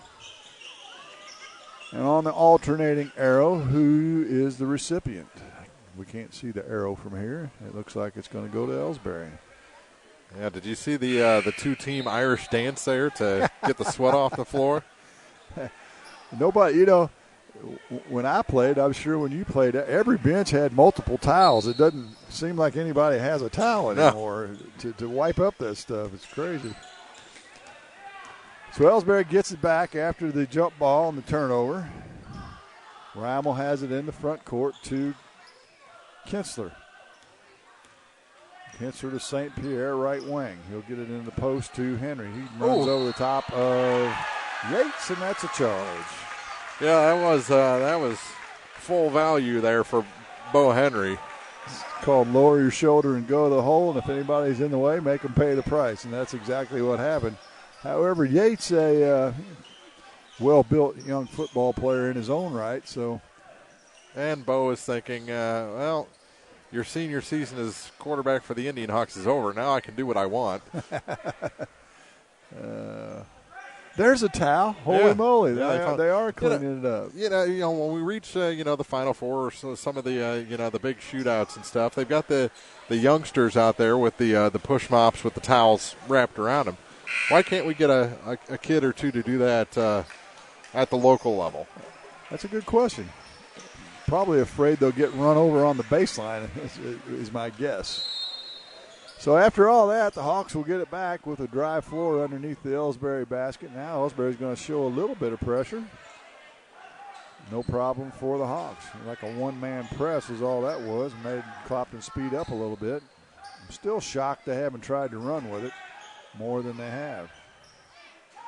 33-20 our score, down to $1:17 to play in the third. They continue to work it around the horn against this 2-3 zone. Dalrymple back in the game. To McPike, now to hit Harvey. He'll drive into the paint, mid-paint area, kicks it out to Yates outside the arc. He'll reset things between the circles now to Harvey as they slow the pace down to 55 seconds to play in the third. McPike now in the corner to Yates, far sideline to Harvey. Harvey skips the near wing to Hain. Hain right in front of the Clopton bench. To Harvey. He'll shoot the three. It's good. Been waiting for that all night. Daniel Harvey showed some offensive skills on Tuesday. He finally takes what I think is his first three-pointer. It goes down, and the lead is 16. There goes Kinser driving to the bucket, bulls his way in and scores. That's the Elsberry offense. Reimel and Kinser driving to the hole as hard as they can until somebody stops them. If they don't, they put it up, hope for the foul if it doesn't go. Down to 9 seconds. Will the Hawks get a decent shot? Down to 6. McPike in the corner to Harvey. He'll shoot the three again. That's off the front of him. No good. Rebounds loose. And that'll do it for the third quarter of action. Your score, the Clopton Hawks 36, the Elsberry Indians 22. Fourth quarter's next on Eagle 102.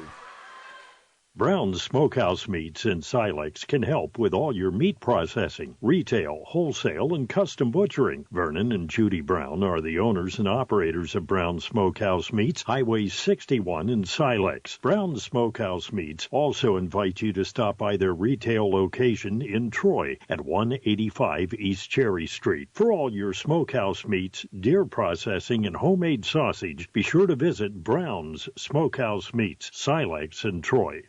Here's one question that has no wrong answer. Are you going to choose the new Shell and Fuel Rewards card to be used at Shell stations, or the Shell and Fuel Rewards MasterCard that can be used everywhere MasterCard is accepted? With both, you save 10 cents per gallon, up to 20 gallons every time you fill up. And you also earn 10% rebates on your first $1,200 in non-fuel purchases per year at Shell stations. See? You can't go wrong with either. Visit www.shell.us/getrewards and apply today. At participating Shell stations only. Terms and conditions apply. Hear all the action from the Eagle 102 broadcast booth. Sponsored by Family Drug in Louisiana. 14-6 scoring advantage for the Hawks in the third quarter, and they lead at 36-22. They led by as many as 16 in that third quarter, and they'll have it to start the fourth. We'll check the lineups for you as we go. Harvey, Evans, and McPike is now. Hill's going to steal it away from Harvey. He comes up limping. Hill's going to go to the bucket, and there's going to be a blocking foul. Turnovers starting to mount for the Hawks. We'll have to see who the foul's on. I think it was Yates, if I'm not mistaken. He's still looking for him. 22 is the number. It is, and that'll send Gabriel Hill to the line. He'll get 2 shots. That's just his first foul tonight, which is pretty amazing with the amount of fouls that have been whistled. That is true. Only 4 on Elsberry, though, here in the second half, and 2 of them are offensive. So Hill will go to the line once they clean up some more perspiration on the floor. Don't forget, we'll be in action 3 times next week, Monday, Tuesday, and Thursday. First game on tap, Van Far at home against North Callaway. In an EMO conference game. Conference game's already starting. It's Hill's first free throw. Actually, this is a conference game as I think about it. Clopton is, I don't know if there is truly a favorite in the EMO conference, but they should be in the mix in the upper half, along with Van Far, Bowling Green, and Montgomery County. Second free throw by Hill short as well, so he misses both of them. We stay at 36-22. Now Elsberry's going to press full court. Hayne gets it, drives to the paint, tries to force it inside. It's deflected and out of bounds. Told you we'd check the lineups for you. Watts, Hayne, Evans, Yates, and McPike. So that's the original starting lineup for the Hawks. Reimel, Gladney, Hill, St. Pierre and Kitzler for Elsberry. On the inbounds, Clopton gets this offense set now as Elsberry's trying to stretch out that 2-3 zone.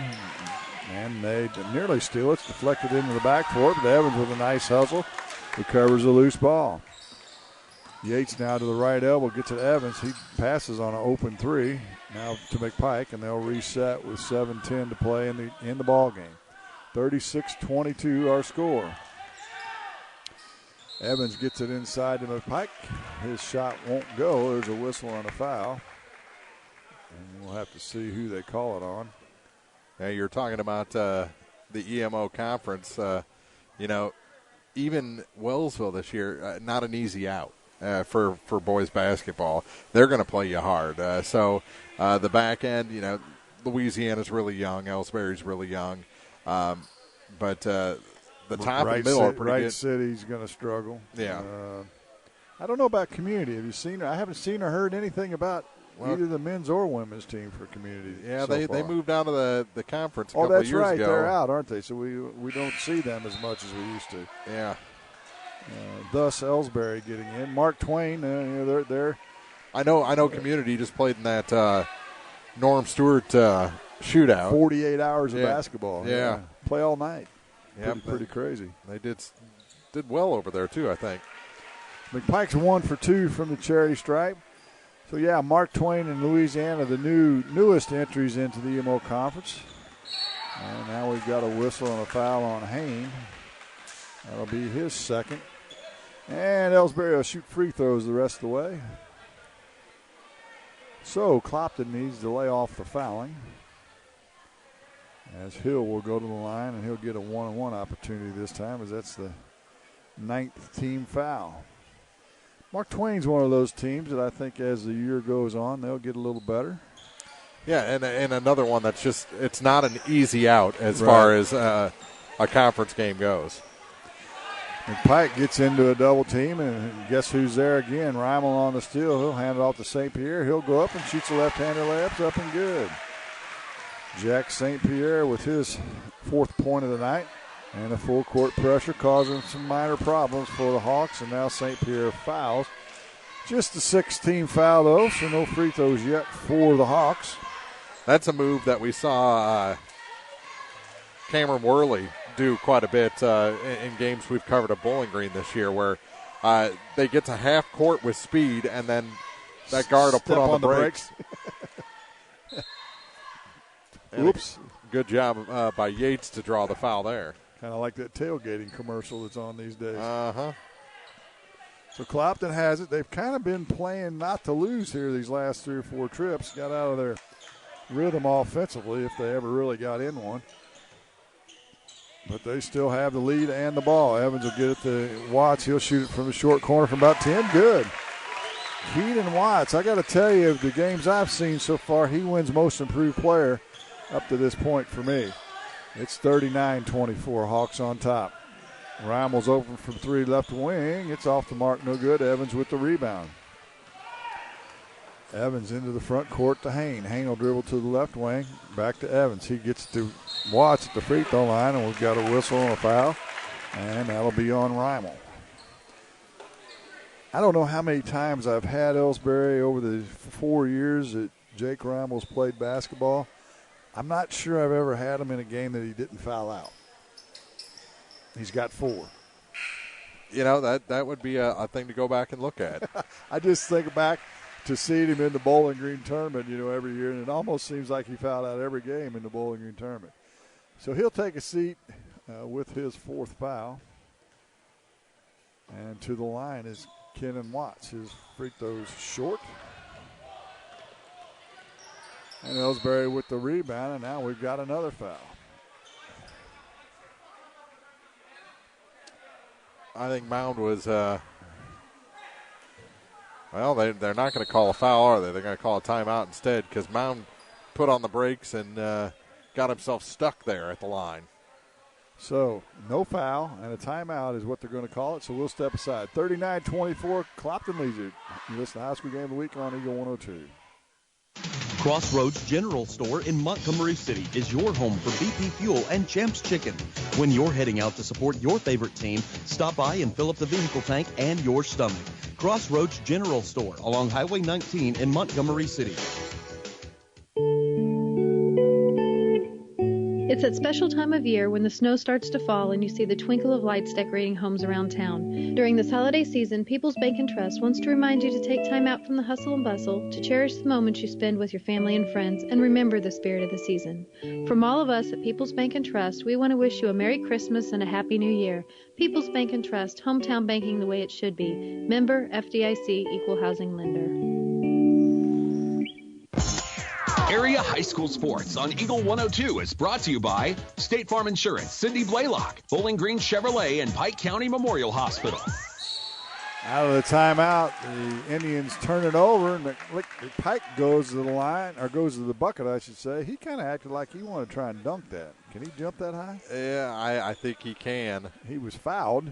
I was here early enough to see a little bit of the guys having a shoot around. Yeah, one and, of those, huh? Yeah, and I didn't see McPike go up for one, but I saw Kenan Watts go up for a couple, and his teammates were informing him that he's the only 6'5" guy that can't dunk. McPike 1 for 2 from the free throw line. Foul was on Henry. That's his 4th foul. And it leads 40-24. Some more full court pressure by the Hawks. Yep. And Kinsler finally gets it into the front court. Dribbled all around the half court stripe. Yeah, I think he was on both sides of it a couple of times. Yeah, there's a rule to that most people don't know. They changed that about 15 years ago, as the shot is no good by Kinsler as he did all that fancy dribbling. And the Hawks will get it back. Maybe I'll have time to tell you that rule if we get a break here. Full court pressure by Elsberry. And Pike in the backcourt now gets it in the front court to Evans, right wing to Harvey. Harvey to Evans, now down to 4:50 to play in the ballgame. They get the Yates in the paint. He goes up. His shot won't go. And guess what? Another foul.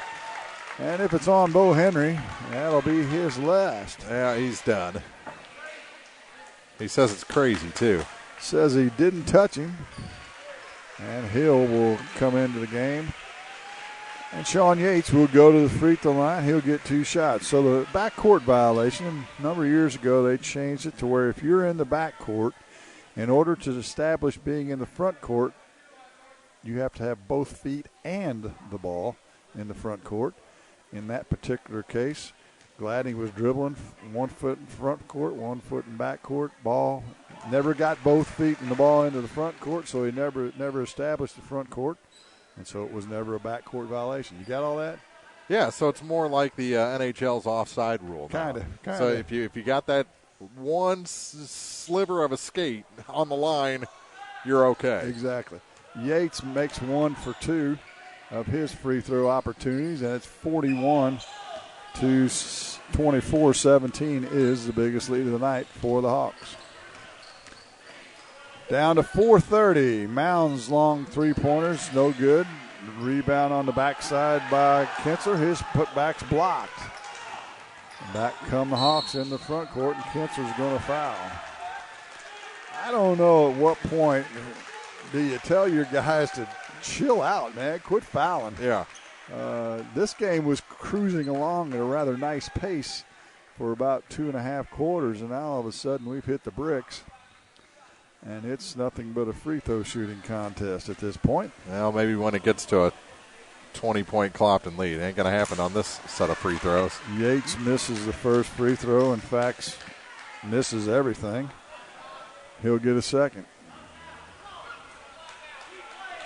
41-24 our score. Clopton on top.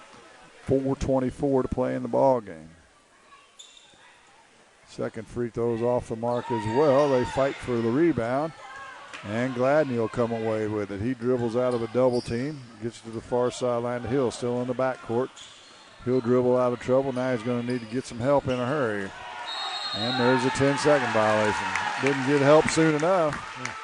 And the turnover, the 8th of the half, 17th of the game, will give it back to the Hawks. You could see that one coming for a bit, couldn't you? Yep, and second time it's happened in the game. So the Hawks get it back after the turnover with 4 minutes to play in the game. Walker now outside the arc as they run a little motion offense. Elsberry in a man-to-man this trip down.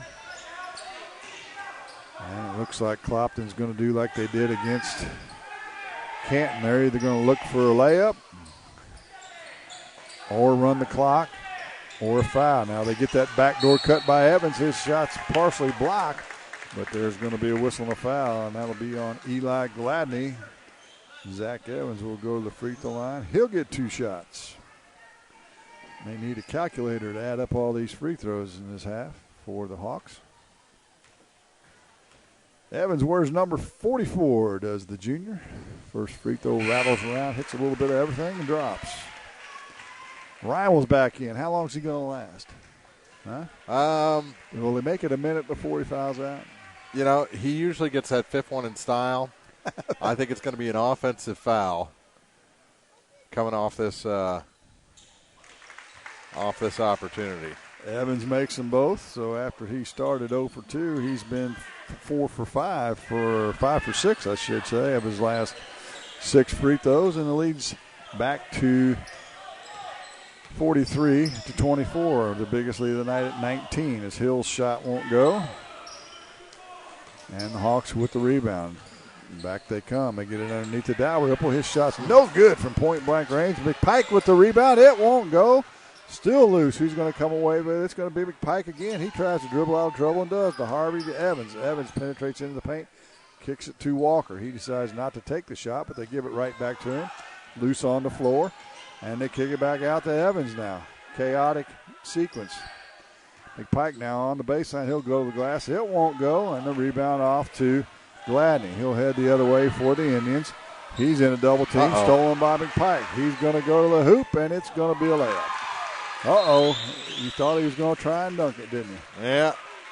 Turnover gives it back to the Hawks. McPike finishes with a layup. Elsberry wants a timeout. 2:38 to play in the game. 45-24. Biggest lead of the night for the Hawks. You're listening to the high school game of the week on Eagle 102.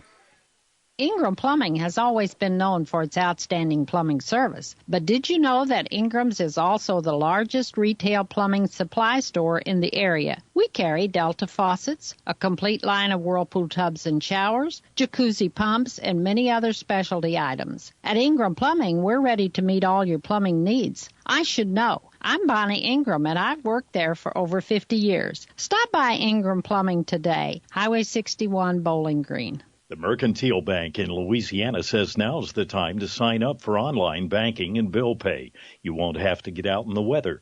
With online banking, you can bank day or night from your home, office, or anywhere with internet access. Check account balances, view checks, and much more. Stop in today to learn more about online banking and bill pay at the Mercantile Bank, downtown Louisiana. Your hometown bank. Member FDIC, an equal housing lender. High school sports on KJFM is brought to you by Brown's Processing, Craig's Truck and Tractor, and Old Top Pawn Shop. Out of the timeout, 45-24. Elsberry has it underneath the Hawk basket. Did Kenan Watts lead that timeout? Well, I'm not sure. As one of the seniors was, that's for sure. Well, we'll have to try and tell that story as the Hawks turn it over again. So whatever they drew up didn't work. And into the bucket goes Kinser, and he'll be fouled on the way, and we'll shoot free throws. So during that timeout, it appeared that Coach Francis allowed the seniors to discuss what was going to take place next. They had the dry erase board, they had the marker, and they took care of things. And Coach Francis just stood off to the side. Interesting. Talk to the officials. Kinser's going to make his first free throw. Cuts it to a 20-point Clopton lead. He'll get a second. He's just a freshman. Yeah, between him and Gladney, I was starting to give him credit, and he missed the second one. But they've got some good young free throw shooters. The Hawks head the other way. Dalrymple can't get it to go. McPike on the offensive glass and up and good.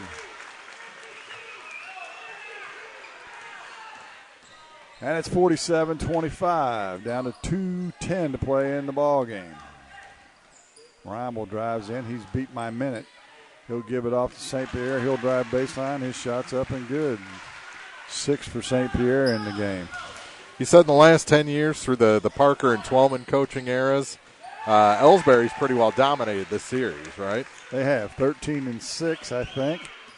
As now we finally get a couple of trips up and down without a whistle. Maybe the coaches said let's not foul anymore. I remember Rito Leak, 3-ball at the buzzer, 1-1 for Clopton. That was a pretty big win back a few years ago. Be more than a few years now. Yeah, it has been. I remember that one as well. Down to 1:29 to play, a 22-point lead for the Hawks at 49-27. Cody Thornhill will check in for his first minutes. He's a senior for the Indians. And Eli Gladney will take a seat. Harvey will trigger it in for the Hawks in the backcourt. He gets it to Evans. He'll break the timeline with Reimel on his tail. Reimel with the steal. There he is again. That's going to leave a burn. Now he turns it over. Harvey goes back to the hole, and there's a foul. That foul is going to be on Kinser. I spoke too soon, didn't I? I should have never said we had 2 or 3 trips without a whistle. Yeah. And now Harvey will go to the line and shoot free throws. It'll be 2 for him as well. Down to 1:12. And Harvey can't get it to drop. Into the game now is Bryce Irving. Reimel will take a seat, so he will make it through the game without fouling out. I don't say that critically, actually. It shows he hustles and he gets after it and makes things happen. As Harvey's second free throw is good, and it's 50-27, down to a minute to play. He never disappears on the floor. No, he's like a mosquito, and it just stays after you. And reverse layup by St. Pierre was up and good. I think it was St. Pierre. I looked away again. And the Hawks head the other way, under a minute. Evans is going to go to the glass off the baseline, up and good. Zach Evans with his 9th point of the game, and it's 52-27, down to 38 seconds. St. Pierre goes to the glass once again, loses the handle, and then catches it, and they call travel. The way this game was going for a while, didn't think there was any chance either of these teams would get over 50 points. I agree. It was 22-16 at half. Yeah. So the Hawks are going to get away with a win. They lead at 52-29. They have the ball. Walker to trigger it inbounds, gets it to McPike. He'll get it ahead to Walker. Is Walker going to pull up and shoot a three? He won't. He'll get it to Hayne. They'll work it around. Will they just pull it out? Oh, they're going to throw it into Walker. He's going to kick it in outside. Looks like the Hawks are just going to play keep away. Down to 14 seconds. McPike to Harvey. Again, they're playing keep away under 10. Looks like Elsberry's not going to foul. Ooh, almost spoke too soon. And McPike's going to have it. He'll finally be able to dribble it out. So that's going to do it for the ball game. Your score, the Clopton Hawks 52, the Elsberry Indians 29. The postgame show's next on Eagle 102.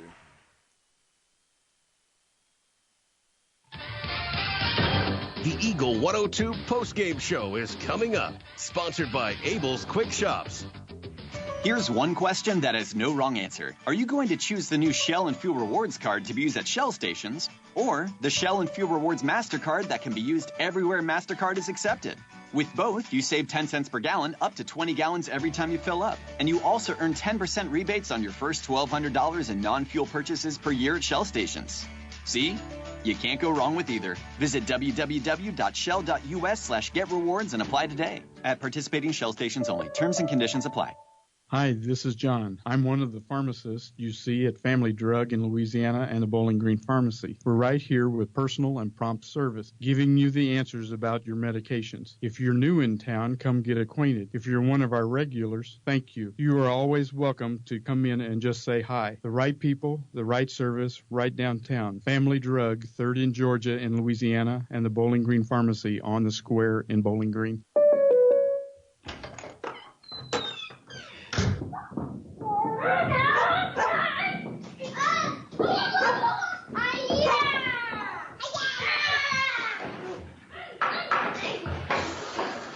This moment of relief, brought to you by your local State Farm agent, who also brings relief with insurance for what you value most. Visit Cindy Blaylock Agency in Louisiana. Bringing you all the action from the Eagle 102 broadcast booth, sponsored by Family Drug in Louisiana. Time now for the Eagle 102 postgame show on KJFM, sponsored by Abel's Quick Shops. Well, a sweep tonight for Clopton. 2 wins in the books over Elsberry. The men's game goes 52-29, and both Clopton boys and girls, after 5 games, are 4-1. That's a good start. It wasn't a Picasso, but sometimes you got to win ugly, right? And anytime you win when you don't play your best, that's a good night. That's a really good night, and that's I'm guessing that's where Coach Francis is probably going to go with this. To try and take some positive out of it, because if you look at some statistical categories, there's not a whole lot of positive to come from it other than the fact that they played hard and they won. Let's take a look at the scoring for you for Elsberry. Nobody in double figures. A lot of guys in the scoring column, however. Jack St. Pierre led them with 8. 6 for Caden Kinsler. 5 for Eli Gladney. 4 for Jake Rommel. 3 for Gabriel Hill. 2 for Bo Henry, and 1 for Joel Mound. The Indians were 10 for 22 from the free throw line, and they turned it over 20 times. For the Hawks, they raised their record to 4-1 on the season. Elsberry drops to 0-6, by the way. They're led by Malik McPike with 17, Sean Yates with 13, 9 for Zach Evans, 5 for Jared Hain, and 4 each for Daniel Harvey and Kenan Watts. The Hawks were 11 for 25 from the free throw line, and they turned it over 18 times. So when you look at the turnovers and you look at the free throw shooting by both clubs, actually, not very good in either case. But Clopton able to, their full court pressure, create some points for them. They took care of the basketball in the half court anyway, a little better than Elsberry, and that led to a comfortable 52-29 win. Things that need to get worked on, I think Watts, Walker, even Dalrymple in that spot took too many fouls when Elsberry was driving the hoop. Maybe work on getting yourself set, get those hands straight up in the air, maybe turn those into charges at some point. A lot of fouls in the game. I didn't add those up. I would have needed a calculator. Exactly. But a lot of fouls, and it was just one of those games that it wasn't very pretty. They happen, especially early in the year like this. But as I said, if you come out with a win, that's a good thing. All right, we'll take a break. 52-29, our final. Clopton over Elsberry. And when we come back, we'll check the ticker, see if we can find any more scores from around the area, and wrap this broadcast up on Eagle 102. Here's one question that has no wrong answer. Are you going to choose the new Shell and Fuel Rewards card to be used at Shell stations, or the Shell and Fuel Rewards MasterCard that can be used everywhere MasterCard is accepted? With both, you save 10 cents per gallon, up to 20 gallons every time you fill up. And you also earn 10% rebates on your first $1,200 in non-fuel purchases per year at Shell stations. See? You can't go wrong with either. Visit www.shell.us/getrewards and apply today. At participating Shell stations only. Terms and conditions apply.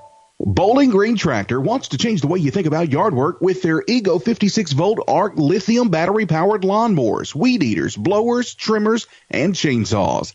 At Bowling Green Tractor, you can walk in and see for yourself just how easy these products are to handle. So easy, anyone can use them. Once you try it, you'll just have to buy it. Stop by Bowling Green Tractor to see how easy yard work can be. Bowling Green Tractor, your home for Ego. Power beyond belief. Bank from anywhere with Bank of Louisiana's new Freedom Checking account. No minimum balance, no monthly fees, and free access to all of their mobile and online banking services, like mobile check deposit, text banking, and online bill pay. Bank on your own terms with Freedom Checking from Bank of Louisiana. Stop by either Bank of Louisiana location today for more details or to open an account. Bank of Louisiana, member FDIC, equal housing lender. Home data rates may apply. Check with your carrier for details. Freedom Checking from Bank of Louisiana.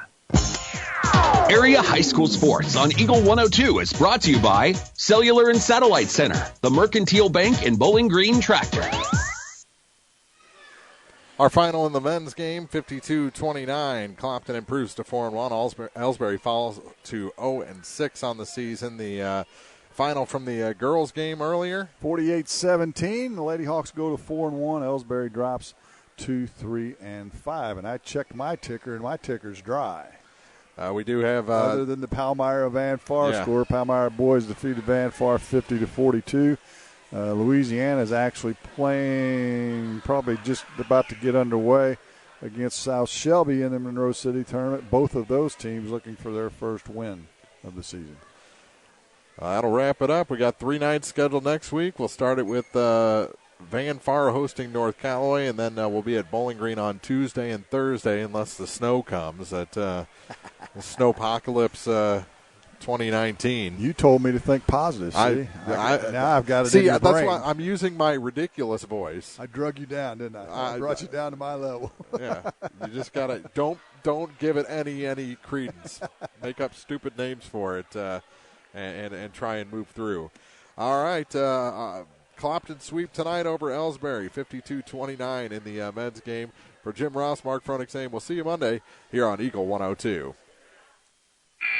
You've been listening to high school basketball on KJFM Radio.